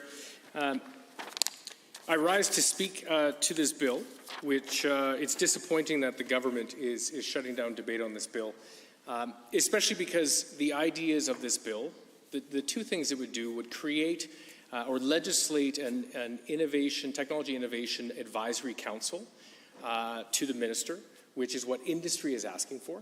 And number two, it would create a venture fund and unlock hundreds of hundreds of thousands, potentially, of Albertans to be able to invest millions. And honestly, Madam Speaker, I think this fund could have easily surpassed $1 billion. So unleashing $1 billion of private capital into Alberta startups and companies looking to grow. I promise you, Madam Speaker, that would have turned the heads of investors, venture capitalists around the world. Silicon Valley would have been looking at Alberta and asking what is going on there. The minister talks about Alberta by 2030 leading the country in venture capital investment. This bill would have helped the minister and this government deliver on that commitment. Now, I'll talk about the merits of the bill and why the government should reverse their decision. But I also want to talk about the different steps that brought us here today, because I can tell you, Madam Speaker, that when I first introduced the bill, I had a number of UCP MLAs reach out to me to get together to ask questions about the bill. They were intrigued by the idea. They had some concerns. We talked them through. I'm not going to out the members to their own party. But I appreciated the fact that they were able to set aside partisan differences to say, this idea is intriguing. Let's learn a little bit more about it. I can tell you, Madam Speaker, that the ideas for this bill came from industry. And so when I say I'm disappointed in the government's actions, you know who's more disappointed in the government? The very entrepreneurs and business people of Alberta who were asking for this. This is not an NDP idea. It's not a UCP idea. It doesn't belong to a political party. And quite frankly, Madam Speaker, the fact that the government, and again, it's the government, it's not the private members of the UCP, it's the government has decided that this bill should not even be debated because it came from the NDP. Madam Speaker, that is precisely what is wrong with this place. The state of Alberta politics is in really bad shape. The fact that Albertans elected all of us, doesn't matter which party you belong to come to the legislature to represent them, to debate policy, to bring forward good ideas. Ideas that are meant to be improved through the role of the opposition, which is why we have Committee of the Whole and the ability to amend legislation to make it better, because nobody has a monopoly on good ideas. This bill, as I made clear in both committee meetings, I am open to amendments from the government. If the government points out issues or flaws or shortcomings with this piece of legislation, I am happy to accept amendments, and I'm happy to share this as a win for Alberta. I said that to the UCP members that I spoke with and in the committee, and I mean that sincerely, Madam Speaker. I'm not playing politics with this bill. It's a phenomenal idea that would help diversify the economy and grow Alberta businesses at a pace much quicker than the track that we're on right now. And the beauty of this bill, Madam Speaker, is that it is private dollars being invested. There is no government tax dollars. Now, Madam Speaker, I can tell you in the chamber and Albertans, I've been consulting on this concept for about 6 years now. I've spoken with dozens of venture capitalists, from some of the biggest names in the province to new and smaller VCs. I've spoken with entrepreneurs. I've spoken with small businesses in every sector. The beauty about this bill, Madam Speaker, is that it would have supported the energy sector, the agricultural sector, life sciences, forestry, artificial intelligence. It would have improved and supported companies from every sector. So, again, arguments of picking winners and losers don't apply. But, Madam Speaker, the other disappointment with this is again, we were all elected to this place to perform different roles, and the opposition, and under the leadership of the member from Edmonton Strathcona, we have made it abundantly clear that we will not just be an opposition that criticizes or critiques, we will also be one that proposes ideas. We want to be propositional. And I honestly believe that that's what Albertans are looking for. And so here is an example of a bill that was free from any partisan language and the purpose of that, Madam Speaker, was to debate the concept of the bill and not to go back and forth, which somehow or sometimes occurs in this chamber. And the bill, here's the exciting part, Madam Speaker, it was modeled on a fund that was created under a former PC premier, Ernest Manning, who initiated the Great Canadian Oil Sands Project. And that project helped unlock Alberta's potential in our oil and gas. It gave Albertans the ability to invest collectively, reducing risk. Instead of an Albertan having to go out and research all the different startup oil and gas companies, they could invest in a fund that would go and do that due diligence for them. It had nothing to do with government. It was arm's length. They brought in industry experts to evaluate industry, which is how it should be done. And those investments, Madam Speaker, were the equivalent of about $13,000 today, the amount that they were able to invest.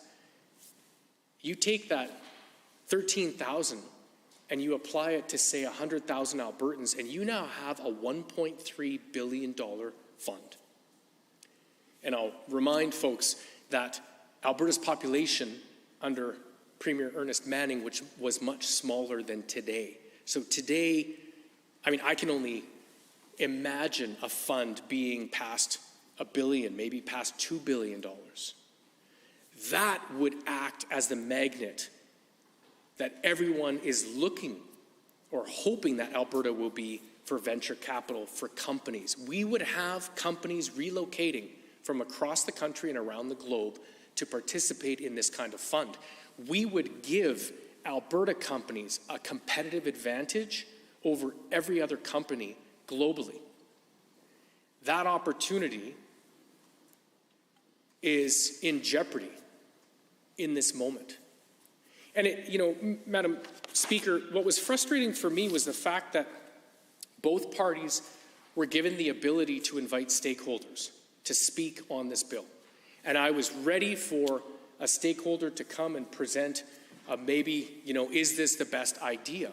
Now, I will tell you, Madam Speaker, that in all of my consultations over the past 6 years, I never had a single industry expert speak against this. Some had concerns, which we spoke through, we talked through as far as how do you ensure that you set this up, that it's arm's length? How do we ensure that it's not government picking the companies? And we worked hard to do that. And so, Madam Speaker, I know my time is running short, but I want to use my last minute to thank a number of people who helped me on this bill. First and foremost, I want to thank the various stakeholders.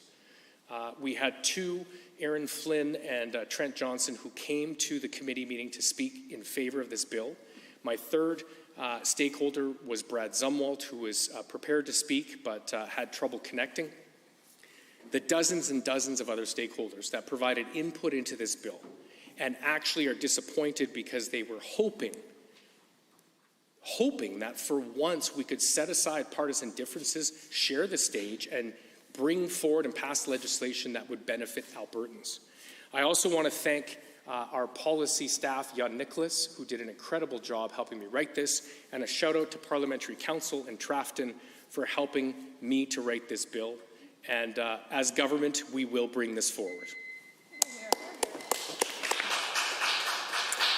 The Honourable Member for Edmonton City Centre. Thank you, Madam Speaker. I appreciate the opportunity to rise and speak to the debate on concurrence on Bill 203. And I will be voting against the recommendation from the committee, seeking to deny this private member's bill even the opportunity for fair and open debate on the floor of the legislature. I think my colleagues have pretty ably laid out our concerns with this new process, this additional red tape that this government decided to put in place around how private member bills are presented. A drastic change from how that's been done for decades here in the province of Alberta. I see the Minister of Municipal Affairs across the way. Certainly, he presided in a number of governments in which they allowed private members' business to proceed in a way that gave fair and open debate to every single bill. But he sits with the government now, Madam Speaker, who's looking to use mechanisms behind closed doors to silence anyone that they deem not worthy of making their voice heard on behalf of their constituents and on behalf of Albertans in this legislature. My colleagues have noted how rare it is to be chosen for a private member's bill. What a privilege it is as a member to have that opportunity. I can speak from my own experience of the amount of work it takes to sit down, consult on a bill, to draft, do that work, the effort, talking with stakeholders, the excitement you feel at putting forward something that you truly believe would be good policy that could make a difference in this province. And I can think of no other word, Madam Speaker, than contempt for how this government approaches this process and the members of the opposition. I recognize we don't give them an easy time. I don't believe that's my job as a member of the opposition. I certainly try not to be any more disingenuous than the Premier himself or the members across the way in their attacks on us, either when we were in government or certainly as they continue now in government. But it is disappointing that on a bill like Bill 203, which has no partisanship attached, none, Madam Speaker, I've never heard the member from Edmonton Beverly Clearview, in presenting this bill and bringing forward, using it as an opportunity to attack and criticize this government, despite many stumbles that it had in regards to tech and innovation in the province of Alberta. Now, eventually, Madam Speaker, they did come around. You know, we had a change in the Minister of Economic Development and Trade, and certainly we saw an improvement after that, where he began to awaken to the importance of the tech and innovation sector in the province of Alberta. And we've seen much more positive engagement in policy for this. But the member for Edmonton Beverly Clearview did not reference any of that. He simply brought forward a bill from his consultation with these stakeholders. And let's be clear, Madam Speaker, he has built some excellent relationships and continues those relationships with CEOs, innovators, entrepreneurs across the province of Alberta who are working in this sector, who respect the work of that member because of his engagement and his willingness to take actions and invoke policy that was brought forward from them, from the community, during his time as minister and again now as the critic. We hear from these government members complaining about how we as opposition criticize too much. But, Madam Speaker, when we bring forward real proposals with no partisanship attached, we're met with contempt and dismissal. On the bill itself, as a representative for Edmonton City Centre, I certainly recognize the incredible importance of the tech and innovation sector. It was just back in 2019, around the time when this government ended and canceled every credit that was available to support tech and innovation, including the SHRED credit, which was a national credit, Madam Speaker. Every single province in Canada provided that credit. This government ended it. In that year, this report was brought forward from the Edmonton Downtown Business Association called Accelerating Tech in Downtown Edmonton, Impacts and Opportunities. And they talked about how Edmonton at that time was home to 394 tech companies. We know it's more today. Majority of them located here in my constituency in the downtown core. They noted that supporting and attracting more would take a major shift in mindset. They noted of those 394 tech companies at the time, 44% were considered startups. Companies that could potentially grow into major companies with the right support and resources. As of 2018, there are just under 30,000 tech employees in Edmonton. We know there's more today. The number of employees in that sector had grown by 26% over the previous 5 years. And the report showed that 65% of Edmonton tech companies were looking for funding. Now, I have great admiration for those who work in the tech and innovation sector, and particularly in startups, Madam Speaker. It is the very definition of hustle. These are folks who have an idea, work with a very small team to build that idea out, have endless numbers of meetings with potential funders, work on a shoestring, long hours, often getting by on their savings while they develop an idea that they have. And funding, Madam Speaker, is absolutely core to the opportunity to develop these technologies, these ideas, and the incredible economic benefits that come when those companies are able to succeed. That's why we introduced things like the Alberta Innovation Tax Credit, which is a credit that is available in many provinces across Canada to help support investment in Alberta tech and innovation companies. It has been incredibly successful in many jurisdictions. It was incredibly successful here. Same for the Interactive Digital Media Tax Credit.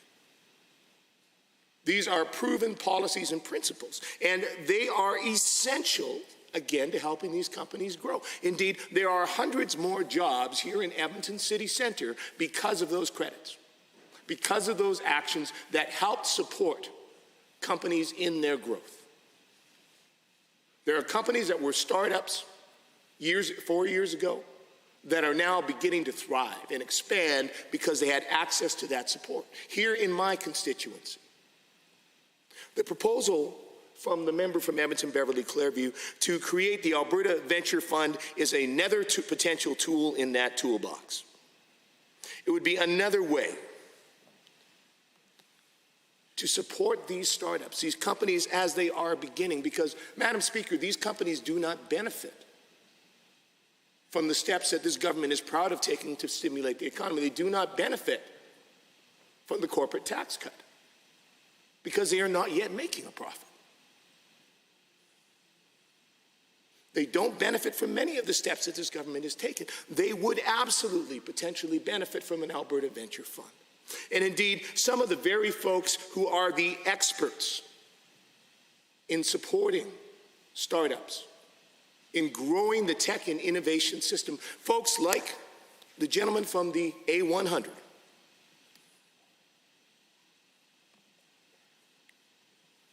Aaron Flynn, one of the founders of BioWare, part of the A100, a group of investors across the province of Alberta who have an expertise in this field, spoke in support of this bill. He sat and he answered questions from members of government. He provided many compelling arguments that were summarily dismissed. It is clear, Madam Speaker, and it is incredibly unfortunate, that no matter how good an idea, no matter how nonpartisan it may be, it is the intent of this government and its members on that committee to never allow any opposition bill the opportunity to have fair and open debate on the floor of the legislature. And that is deeply unfortunate. You know, one of the arguments these members brought forward at committee, and it's interesting to me that not a single government member is rising in this House today to speak to this bill. I hope that's not because none of them have bothered to take a look at it. I hope it's not that none of them feel that it is worth speaking to Albertans about this bill. But not one has. But at the committee, they brought forward a somewhat disingenuous argument, pointing to an investment fund in Manitoba that had not been successful, that had been government run, very different, Madam Speaker, from this particular bill, which risks not a single public dollar. Let's be clear on that. This is a government that was very happy. Are there others? The Honourable Member for St. Albert. Thank you, Madam Speaker. It's my pleasure to rise this afternoon and speak against this committee's recommendation that the bill not proceed. And, I will echo some of the comments made by my colleagues, and they're absolutely right that, failure of all of us here to ensure that we open a path so that we can debate legislation, private member bills. We all know that we don't have many opportunities to do that. But, it's incredibly problematic today, but it's actually not surprising, Madam Speaker. I'm sure you'll know that this is just a history. This is just the way that it's gone for this particular government, is they are completely focused on themselves. They don't listen to Albertans. They certainly don't listen to good ideas from the opposition, because it's this party, this governing party, that believes that they know best about everything. And they actually don't. And they've demonstrated that over and over and over again, yet they are still unwilling to let a debate proceed. And a debate on a piece of legislation that the member for Edmonton Beverly Clairview has talked about, the depth of consultation that has gone on for, I believe, 6 years. He said, there was some interest and some support from members of the committee. Suddenly that changed. What changed? It's funny, it's hilarious to me in a really sad way that we can hear, we saw some reporting recently, I think it was 8 UCP MLAs that were willing to go on the record and talk about their leader and corruption that we all know exists in this particular party, and talk about the internal problems. And they're sure brave when it comes to saying things like that, but they are not brave enough to go against instructions and stand up and pave the way for a private member bill to be debated in this chamber. And that's why we're here.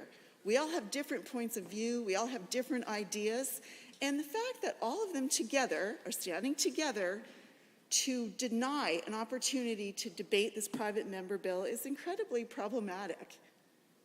It's incredibly disappointing. And it's not surprising, though, because this has been years now of just chipping away at democracy. And they can laugh, they can heckle, they can whatever they want, but it's happening. We saw it over and over again. We see even threats that standing orders will be changed if something, if the person in charge doesn't like it. I hope that is not the case. We saw at the very beginning of this government's mandate, we saw them fire the election commissioner, the independent election commissioner that was investigating. That was a chipping away of democracy. We saw standing orders change to actually limit all kinds of things that had not been limited before. As we all know, we all have an opportunity or a chance to have a private member bill come to this place so that we can debate it. Chances of us getting a number that actually help is slim to none, but nevertheless, we participate in this lottery, and we hope that in good faith, all 87 members of this place will actually take a fair look at the piece of legislation and then decide accordingly whether or not it deserves the time and space to be debated in this place. I think just reading the legislation, and even comments from some of the committee members, it is clear that this piece of legislation is that, as are the other two that have come up in debate this afternoon, anti-racism, as well as the Eastern Slopes Protection Act. It is incredibly disappointing, Madam Speaker, that members in this place that claim to have the best interests of Albertans at heart refuse to hear from members that are not part of their political party, even when we have good ideas, because they are too focused on what is good for them. That is called self-serving, and that is what this government is. It is absolutely self-serving. The interests of themselves is number one, not what's best for Albertans, not at all. So with that, Madam Speaker, I am going to take my seat. Are there any other members that wish to join the debate? Seeing none, I will call the question. Honourable members, on motion for concurrence in the report on Bill 203, the Technology, Innovation and Alberta Venture Fund Act, does the Assembly concur in the report? All those in favour, please say aye. Any opposed, please say no. It is carried. A division has been called. Ring the bells.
Honourable members, a division has been called on the motion for concurrence in Bill 2 and the report on Bill 203. All those in favour, please stand.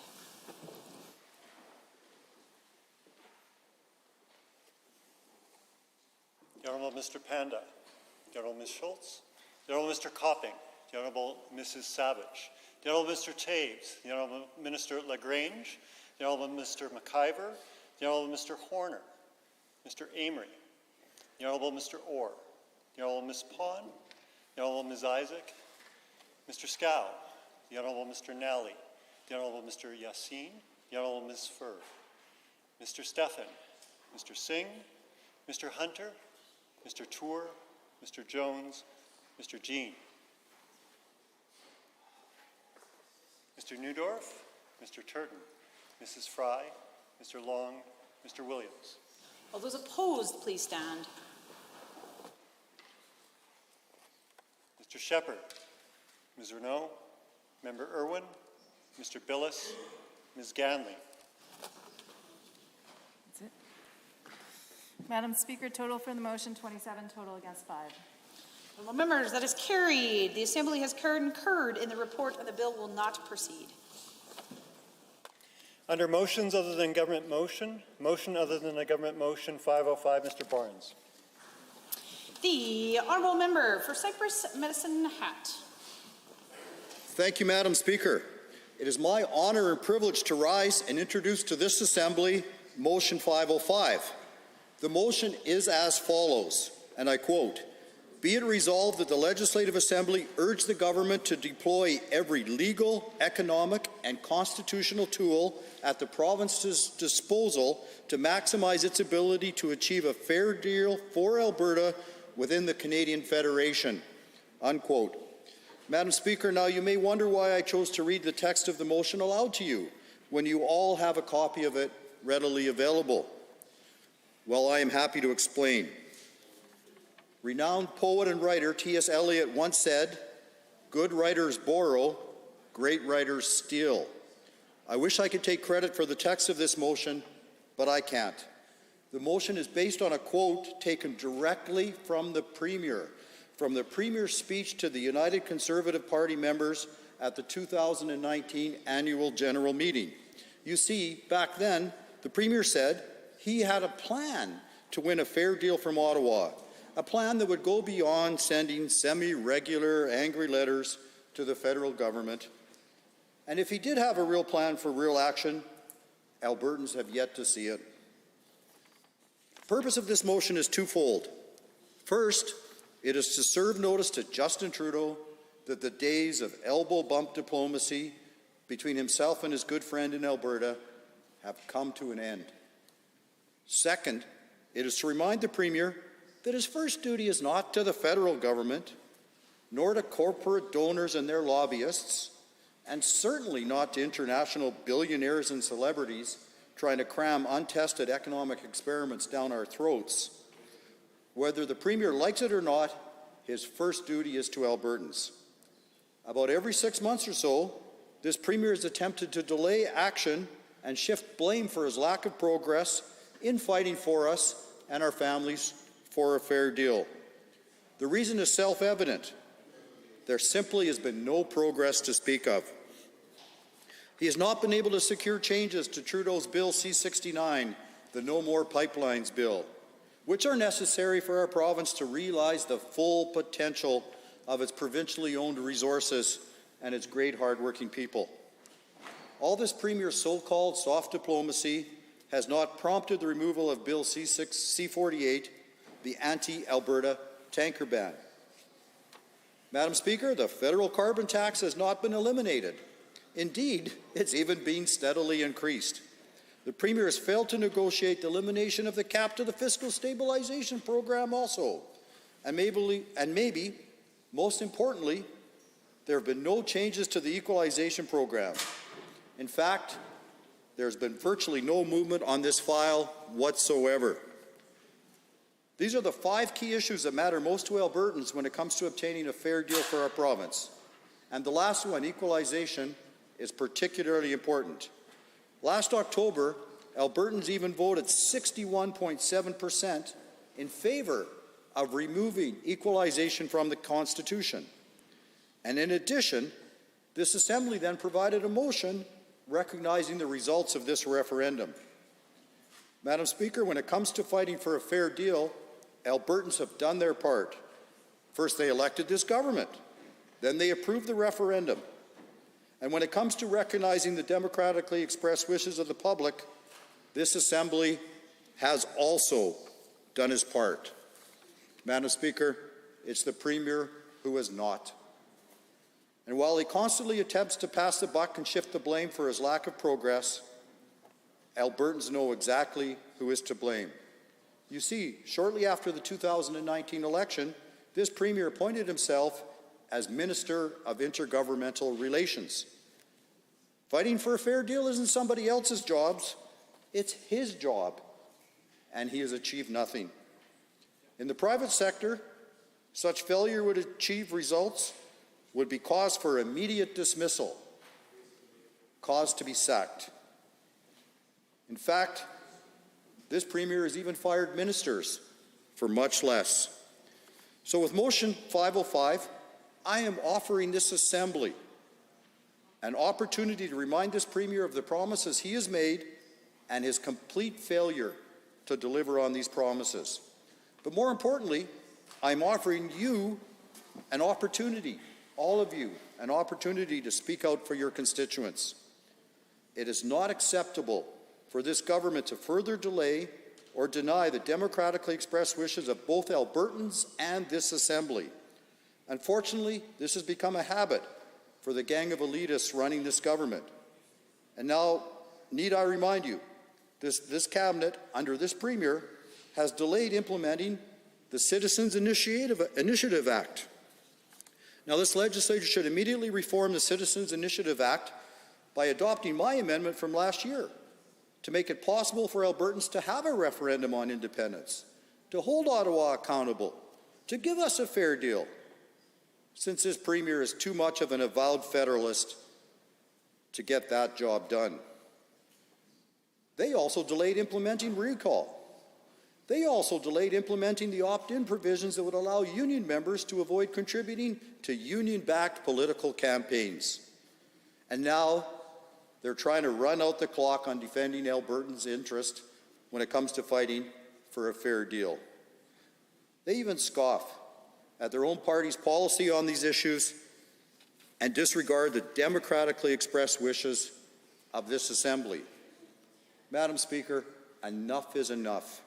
For far too long, the executive branch of this government has run roughshod over the legislative branch, and it has to stop. If you want to send a message to this government, colleagues, I am offering you a great place to start. I ask you to support my motion 505. Thank you. See the honourable member for Red Deer South, followed by Brooks Medicine. Thank you, Madam Speaker. I stand and speak in support of motion 505, proposed by the member of Cypress Medicine Hat, who is a principled conservative whom I respect and consider a friend. Madam Speaker, his motion deserves more attention than it receives. Mr. Speaker, many Albertans are concerned that we are sleepwalking into a disaster. It is time to raise voices of warning and to prepare. I am concerned that it may be too late. Madam Speaker, Canada is spending itself into oblivion, threatening to drag Alberta down with it. Sticking one's head into the sand does not alter inconvenient realities. Alberta is regularly attacked by policies of economic self-destruction, undermining the capacity of Alberta businesses and families to provide for themselves and others. Madam Speaker, why are we having to succeed in spite of Ottawa and not because of it? What does Ottawa do for Alberta? Madam Speaker, they are too expensive. Madam Speaker, we need to protect ourselves. Alberta businesses and families should not be subject to unprincipled federal politicians who have demonstrated that they will not hesitate to attack the livelihoods of Alberta businesses and families to further their political ambitions for power.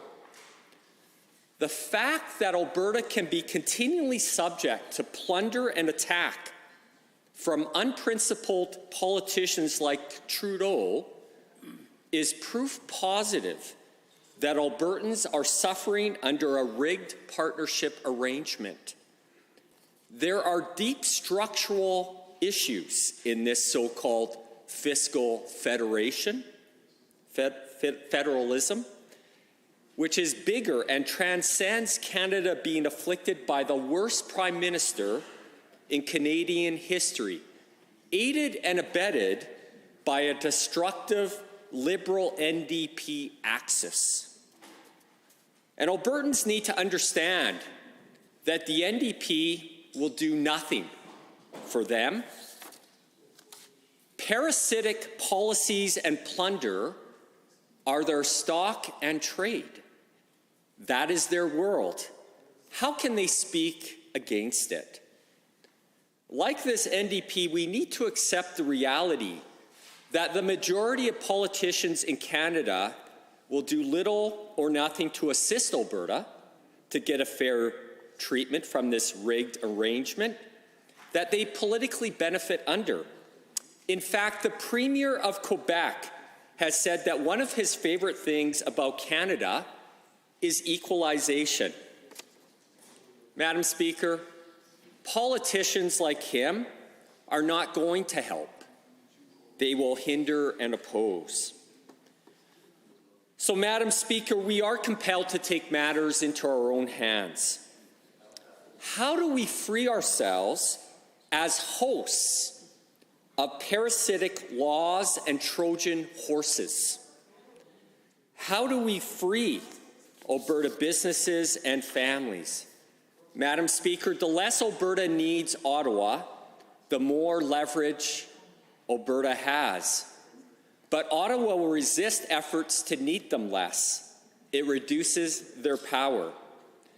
But, Madam Speaker, many Albertans rightfully ask, what true progress has been made to need Ottawa less? Madam Speaker, it is not enough to compare ourselves to a useless NDP. We need to be better. Here's an example. It was estimated that CPP contributions by Alberta businesses and families were about $3 billion more annually than benefits paid to Alberta retirees. But since 2019, Trudeau has been jacking up CPP taxes so that this annual transfer from Albertans is now in excess of $4 billion. This year alone, maximum CPP costs increased over 10%. Madam Speaker, this is crazy. Under an Alberta pension plan, without Alberta being forced to produce billions in subsidies, rates for Alberta businesses and workers could be the lowest in Canada while maintaining retiree benefits. This could produce a game-changing competitive advantage, supporting businesses to hire more employees, with Alberta workers taking home more money. But, Madam Speaker, it is inexplicable to me that we are not getting out of the CPP, which every year is ripping off Alberta businesses and workers more and more, billions upon billions every year. And why are we not stopping it? Madam Speaker, the NDP do not get it. They never will. But, Madam Speaker, in the private sector, in the real world, we would never stand for it. This is unacceptable. What is our moral authority to hold Ottawa accountable if we fail to do our part? A requirement for fairness needs to be founded on principle. Alberta needs great self-reliance to free ourselves from hostile interference and insulate ourselves and our children from a looming $1 trillion plus fiscal train wreck. I support the motion of the member of Cypress Medicine Hat. Alberta must deploy every legal, economic, and constitutional tool to achieve a fair deal for Alberta. Albertans are tiring of over-promising and under-delivering. Less talk, more show. Trust is earned as one's actions are consistent with one's words. In closing, Alberta is a land of prosperity. It is a land of opportunity. It is a land of freedom. We must be vigilant to keep it that way. Thank you. The Honourable Member for Brooks Medicine Hat, followed by the Honourable Member for Edmonton City Centre. Thank you very much, Madam Speaker, and it is a pleasure to join the debate on motions other than government motion, private members motion number 505 from my colleague and, truth be told, one of my favorite people, the Honourable Member for Cypress Medicine Hat, who I also consider a very dear friend. I am very happy to be supporting private members motion number 505. I totally agree. We are in a situation where every day it seems like another Albertan is coming up to me and saying, you know, how unfair of a deal we have in the Federation and how much we need to do to change that. So, Madam Speaker, I am happy to report, though, that I am proud of the progress that our government has made on this file. The Fair Deal panel released a myriad of recommendations, and I'm happy to see that so much work has been done. On a personal level, I was very proud to be involved with the Alberta Firearms Advisory Council, chairing that, as well as making sure that we appointed Alberta's Chief Provincial Firearms Officer. So Terry Bryant is the new Alberta Chief Provincial Firearms Officer. She's from Calgary. She is a sport shooter, an advocate, really everything you can possibly dream of when it comes to a Chief Firearms Officer. She is, she's truly incredible, Madam Speaker, and I know that there were many people who were concerned about this office and the timeliness it took, or the time it took to get it set up. So just for the record, Madam Speaker, what was going on was in other provinces where they had appointed the Chief Provincial Firearms Officer, the cart came before the horse. So we had to make sure that we needed to make sure that we had the office set up, that the backlogs were cleared, that we had the ability to let her hit the ground running as soon as she started. So just a shout out to Terry and all of those who work in the Chief Provincial Firearms Officer, Marlene DeGrand at Justice, and everyone else, because they are truly fantastic people. So we also had recommendation 2, which was proceed with the proposed referendum on equalization, asking a clear question along the lines of, and then of course the question on equalization, which of course we know that Albertans voted resoundingly to scrap equalization from the Constitution. So that's done. We have a clear mandate from Albertans, and we're happy to move forward with that. Recommendation 21, just a couple highlights here. Vigorously pursue access to markets for Alberta's resources. This one's really exciting, Madam Speaker, because just last week, or maybe 2 weeks ago, we had Senator Joe Manchin up here in Alberta, and the Premier, for the very first time, an Alberta Premier has been asked to testify before the United States Committee on Natural Resources. This committee is obviously very widely broadcast. It's obviously very important. So the Premier will be taking a delegation down to Washington to fight for Alberta's resources and to really put us on the map. Alberta has a great reputation worldwide for our natural resources, and I'm very proud to see Alberta leading the way on advocacy and our government being in front of that, because we know that governments prior had been doing everything they can to block Alberta's resources, and it's time that we stood up for that. And if the federal government's not going to do it, then by golly, Alberta should. So we're also making significant progress on TMX. We fought to keep Line 5 open. We know the governor of that state was, I believe it was Minnesota, if I'm correct, was asking for that to be shut down, and we had done the hard work to make sure that it stayed open. We're at all-time We are at all-time record exports of Alberta oil right now, Madam Speaker. Drilling activity is up, jobs are up. This is it's really fantastic news for Alberta. And so we've also had democratic tools such as referendum and citizens' initiative referendum. We've passed those bills. They come into force, much to the dismay of the NDP. We have held Senate elections, Madam Speaker, and 3 fantastic Albertans were nominated by Albertans to be recommended to go to the Senate. Now, I'm not going to hold my breath waiting for Justin Trudeau to appoint these fantastic people, but I sure can hope, and I guess hope is going to have to be a strategy in this one because we have to make sure that Justin Trudeau knows that it's not okay to sit on your hands when there are democratically elected, competent individuals waiting to take their seats in the Senate. We are also continuing to challenge federal legislation that impacts Alberta. We're currently in court fighting C-69, that's the No More Pipelines law, and we're working to support First Nations who are opposing C-48. So C-48 is a tanker ban, and we know that the Prime Minister has been, in a word, hypocritical about this, as he's allowed tankers on other coasts, but just not in this instance. So I already spoke about the Chief Firearms Officer, but I'll plug it again just because that is a really big deal for Alberta.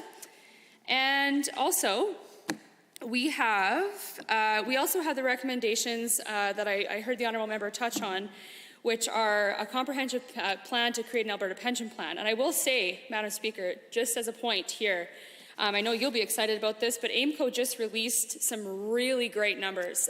We have Alberta's investment management company. I think it was close to 14%. It was a banner year. It was a record year for AIMCO. So that is really fantastic news if the work is done to pull Albertans out of CPP. So we know that we need every tool at our disposal to make sure that Albertans are getting a fair deal from the Federation, that the Prime Minister knows that we mean business.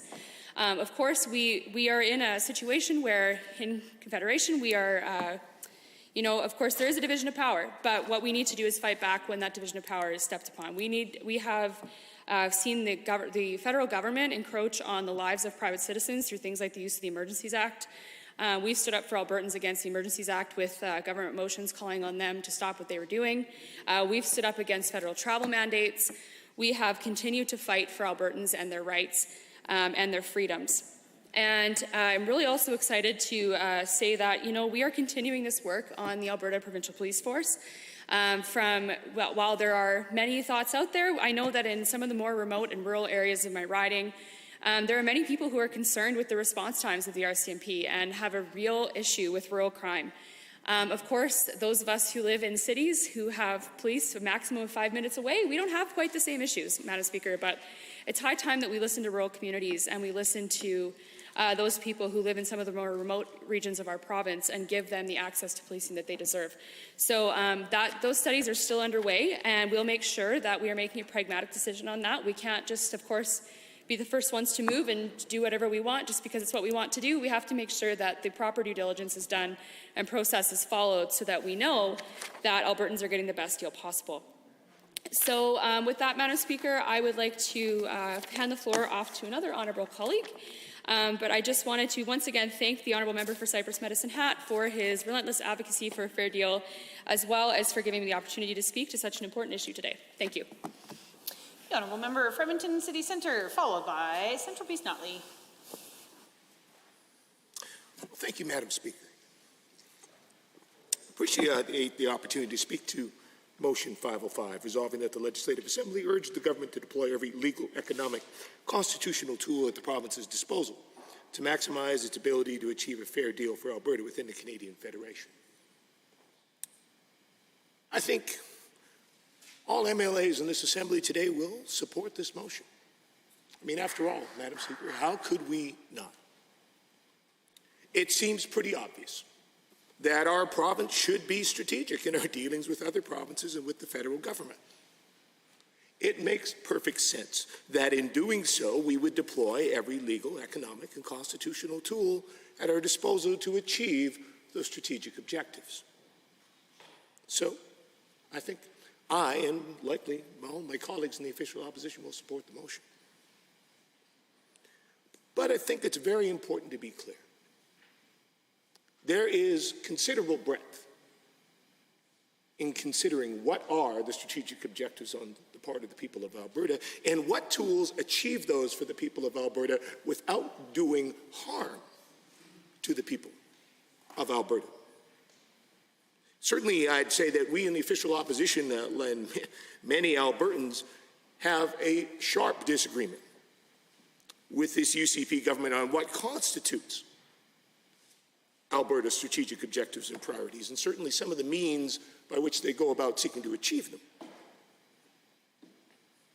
I think a real government would see that ensuring we get the best deal possible involves diplomacy, partnership, strength of purpose, certainly at certain points, economic linkages, strategic political advocacy.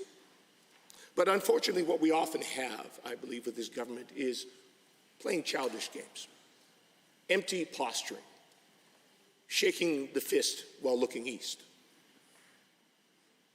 And as a result, we haven't gotten much for Albertans, and indeed many of the proposals this government has, supposedly to fight for Albertans, would do Albertans further harm. Just think about the $1.3 billion that this government chose to waste on a pipeline to nowhere because they couldn't manage to do their job of actual advocacy to get that over the hill. That's one good example. They could have worked to build allies across the country. They could have worked to advocate hard south of the border. They could have avoided insulting key elected officials who were involved in that. But no, instead they gambled $1.3 billion of Albertans' money, and those dollars are lost. In other instances, we've seen failed stunts that have had a real negative impact locally, caused a lot of concern for Albertans. For example, some of the members have spoken about the Fair Deal report, and one of the proposals, and they're replacing the RCMP with the Alberta Provincial Police Force. Now, to be clear, even that report showed that there was very little support from actual Albertans for that proposal, Madam Speaker. And indeed, we continue to hear loud and clear for Albertans, they do not want that. They don't. And all Albertans have learned just how expensive that endeavor would be. We'd be looking at spending at least $366 million in transition costs alone, borne by the taxpayers in Alberta. And even more concerning with an APP, we would lose $170 million in funding every year from Ottawa. So simply put, over the mandate of one government, Alberta would spend over $1 billion of our tax dollars on an initiative that, to be clear, taxpayers, municipalities, folks across the province, a majority of individuals had said they do not want. The Fair Deal report, as I said, shows two-thirds, 66% of Albertans do not support an APP. They are dead set against it. You know, the member for Red Deer South talked about unprincipled politicians who do damage to working people as part of their own pursuit of power. What an apt description of this government's mindless pursuit of an Alberta Provincial Police Force. Indeed, I think as Albertans hear more and more about that, they like it less and less. And as I said, Madam Speaker, we are working to listen to Albertans. And Albertans want their government to act strategically, absolutely. They certainly want a better deal in Confederation, but they don't support the agenda of this Premier when he tries to wrap himself in that flag. His priorities are not the priorities of Albertans. That has been made abundantly clear on a wide swath of issues. Another example, leaving the CPP. Now, I recognize the member for Red Deer South spoke very much in favor of this policy, but again, a vast majority of Albertans, tens of thousands, have written to us on this proposal, and the message has been very clear: hands off my pension. They do not want it seized by this government. They do not trust it in the hands of this Premier. But yet, this government continues to dangle that out there.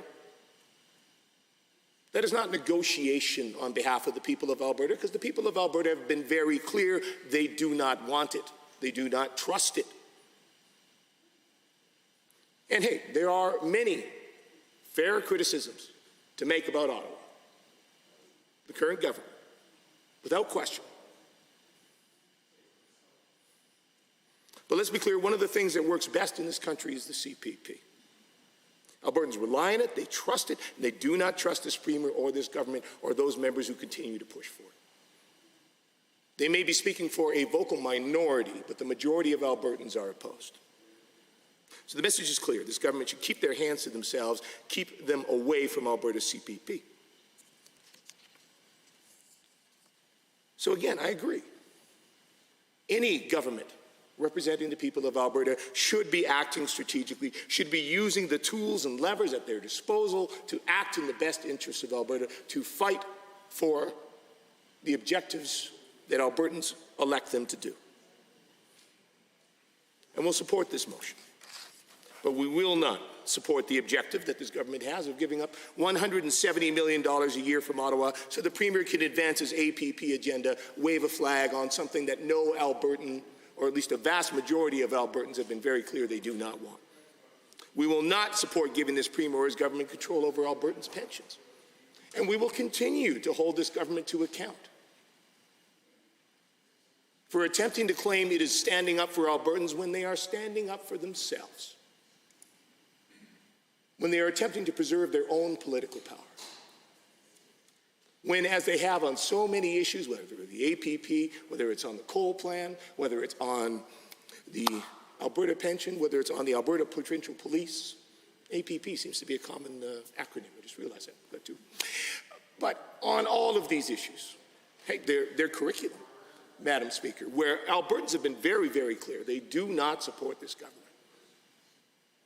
We as the opposition will continue to speak out because that also is supporting the best interests of our province and the strategic objectives of Albertans. So I thank the member from Cypress Medicine Hat for bringing this forward and certainly reminding us of our duty as elected officials. Thank you, Madam Speaker. The Honourable Member for Central Peace Nutley. Thank you very much, Madam Chair. Pleased to get up today and support the member from Cypress Hills Medicine Hat in his motion 505, and I'll read the motion. Be it resolved that the Legislative Assembly urge the government to deploy every legal, economic, and constitutional tool at the province's disposal to maximize its ability to achieve a fair deal for Alberta within the Canadian Federation. I think this is something that is very important to Albertans, and Albertans overwhelmingly support this. And so it's good to see that this is coming forward in this legislature as a motion. When we look at what the Premier said in the past on this, in the 2019 UCP AGM, he stated, our government is prepared to deploy every legal, economic, and constitutional tool at our disposal to maximize our leverage and to win a fair deal for Alberta. And I just want to point out just a couple little differences there in words. The motion says is to urge the government to deploy every legal, economic, constitutional tool. And what the Premier said is that our government is prepared to deploy every legal, economic, and constitutional tool. And I think that's maybe a bit of a problem because being prepared to do it and doing it is two completely different things. And I think we need to be, I think what Albertans want to see is they want to see action and not a lot more talk about some of these things. If we look to the Fair Deal report that was produced for Albertans, and I'm just going to read a couple of them, a couple of the recommendations. Develop a comprehensive plan to create an Alberta pension plan and withdraw from the Canada Pension Plan. And of course, we've seen absolutely no movement on that. I'm just going to look at another one. Create an Alberta Police Service to replace the RCMP. Number 18, opt out of new federal cost-shared programs, subject to Alberta receiving full compensation. I think we've seen this government opt in on a bunch of different cost-shared programs with the federal government. Looking down the list, use democratic tools such as referenda and citizens' initiatives to seek Alberta's guidance on selected fair deal panel proposals and other initiatives. And I think we've seen here where the citizens' initiatives that was passed, I think last July, was finally brought into action just here a week or so ago. And that I think is a big failure. And then when we look at the actual bill that brought in the citizens' initiative referendums, we see that the standards to actually make them happen are so high that it is possible that we may never see it actually take place because of those standards are so high. And so we've seen a lot of failures in the government and this premier as they've tried to bring, that they've not only not brought some of these things in, but they've actually created barriers for them to happen. And I just wanted to read just a couple more things out of the Fair Deal panel recommendations. It says, however, we believe that if the federal government and the rest of Canada do not respond positively and quickly to Albertans' demands for a fair deal, then support for secession will only grow. And I think that's something that we are seeing here in Alberta, is that support for secession is growing. And a lot of this we can't blame on the federal government because we're not demanding it, we're not asking for it. So the federal government isn't even in a position to respond positively or negatively to what we would like, the Albertans' demands for a fair deal. And so until we put that into action, then I think Albertans will say, okay, they'll see how the federal government responds, and so we need to have that happen. I'll just read one more part out of the Fair Deal panel recommendations. How will we know when we have a fair deal for Alberta? In the panel's opinion, we will know when Albertans trust people in Ottawa to act in this province's best interest, and when Alberta's position within Canadian Confederation has been equitably reset. Well, Madam Speaker, I think we can clearly see that there is no trust from Albertans in Ottawa, and that it's acting in this province's best interest. And so I believe that so far we have failed on getting a fair deal for Albertans. And I just want to kind of leave with just one final comment here. And this has been said by other people too, but I just want to repeat it here. If we were in Alberta here right now, and we were looking at joining Confederation with Canada at this time, and we were offered the deal that we have now, would we take it? No. I think it's pretty clear that Albertans overwhelmingly would say no. And I think that speaks volumes as far as our position right now within Canada and how Albertans view our position in Canada and how we feel that we're being treated. And therefore, I think we need to pass this motion, but then further we need to act on this motion and start getting a better deal for Albertans. Thank you. Are there any other members wishing to speak to the motion? Seeing none, I will ask the honourable member for Cypress Medicine Hat to close the debate. Thank you, Madam Speaker, and a big thanks to all my colleagues that spoke and the support for this government using every legal, economic, and constitutional tool at its disposal. Of course, we talked about the honourable member from Edmonton City Centre and Central Peace Notley talked a lot about empty posturing and not much happening. I want to come back and talk about 4 failures of this government. But first, and I felt it and I heard it when my colleagues all spoke, this is about our constituents. This is about our families. This is about giving them every opportunity to go to work and reach the full potential that they can and that Alberta can. And Madam Speaker, what's happened instead is $650 billion. $650 billion has left Alberta since 1961 and gone to Ottawa and be redistributed. And what has that got us? Sometimes it feels like it's got us only abuse. Has that got us resource movement? Has that got us Northern Gateway, which would get oil and gas to India and China a day quicker or at all? And that would go a long, long way to clean the air and make that more secure for our kids and our grandkids. Has that got us Energy East? One of my honourable colleagues, I think it was Brooks Medicine Hat, mentioned Line 5. Quebec and Ontario and the Maritimes almost lost their energy security because our pipeline has to go through America. Alberta put all those opportunities out there for energy security for the country of Canada, and it was met with a lack of respect. This government has so far from doing everything, the big failures. The honourable member from Edmonton City Centre mentioned the $1.3 billion lost in an empty pipeline, Keystone. Oil by rail, the previous government puts $2 billion in oil by rail. The UCP government spends more than $2 billion to get rid of it. claiming that that saved us $400 million. The poor Alberta taxpayer, because of being landlocked by Ottawa, lost billions of dollars and didn't move a single barrel. This government, this premier applauded when the federal government bought Trans Mountain. What did Trans Mountain announce 3 or so months ago? No more federal money into Trans Mountain. Where's that going to go?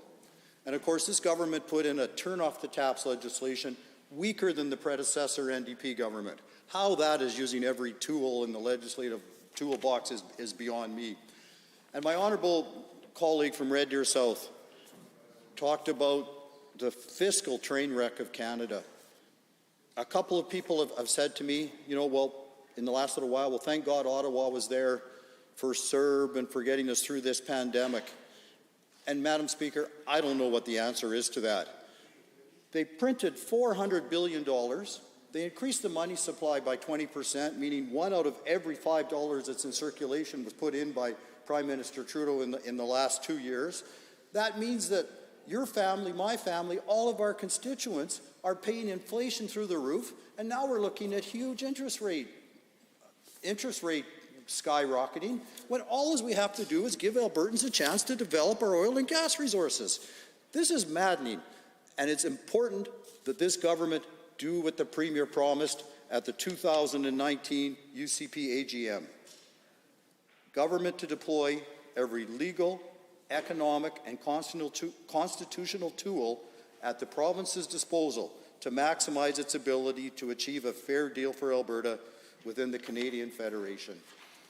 No more angry worded letters, no more posturing with insignificant appointments. Madam Speaker, let's come to work every day for a fair deal for Alberta families and Alberta communities.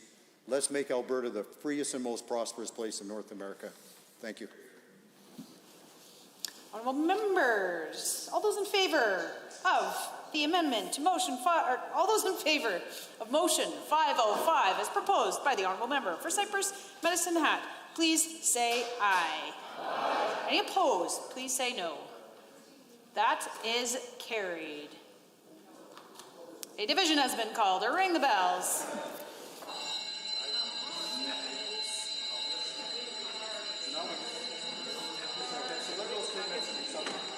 Sorry, the only reason I hesitated to speak with prophecy next.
Members, before we start, just a reminder that it would be very kind to the table officers counting the vote if there were to be silence while they do so.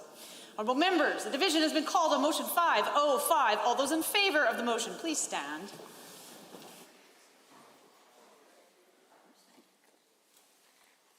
The Honourable Ms. Schultz, the Honourable Mr. Shandro, the Honourable Mr. Copping, the Honourable Mrs. Savage, the Honourable Mr. McIver, the Honourable Mr. Horner, the Honourable Mr. Nicolaides, Mr. Van Dyken, Mr. Amory, the Honourable Ms. Pond, the Honourable Ms. Isaac, the Honourable Mr. Nally, the Honourable Mr. Yassin, the Honourable Ms. Furr, Mr. Stephan, Mr. Singh, Mr. Hunter, Mr. Tour, Mr. Hanson, Mr. Jones, Mr. Jean. Mr. Turton, Mr. Newdorf, Mr. Shepherd, Ms. Gray, Mr. Barnes, Mr. Lowen, Ms. Renault, Member Irwin, Mr. Long, Mrs. Fry, Mr. Williams. Is there anyone opposed? Madam Speaker, total for the motion 32, total against 0. Well, members, that is carried. Well, members, the House now stands adjourned until 7:30 this evening.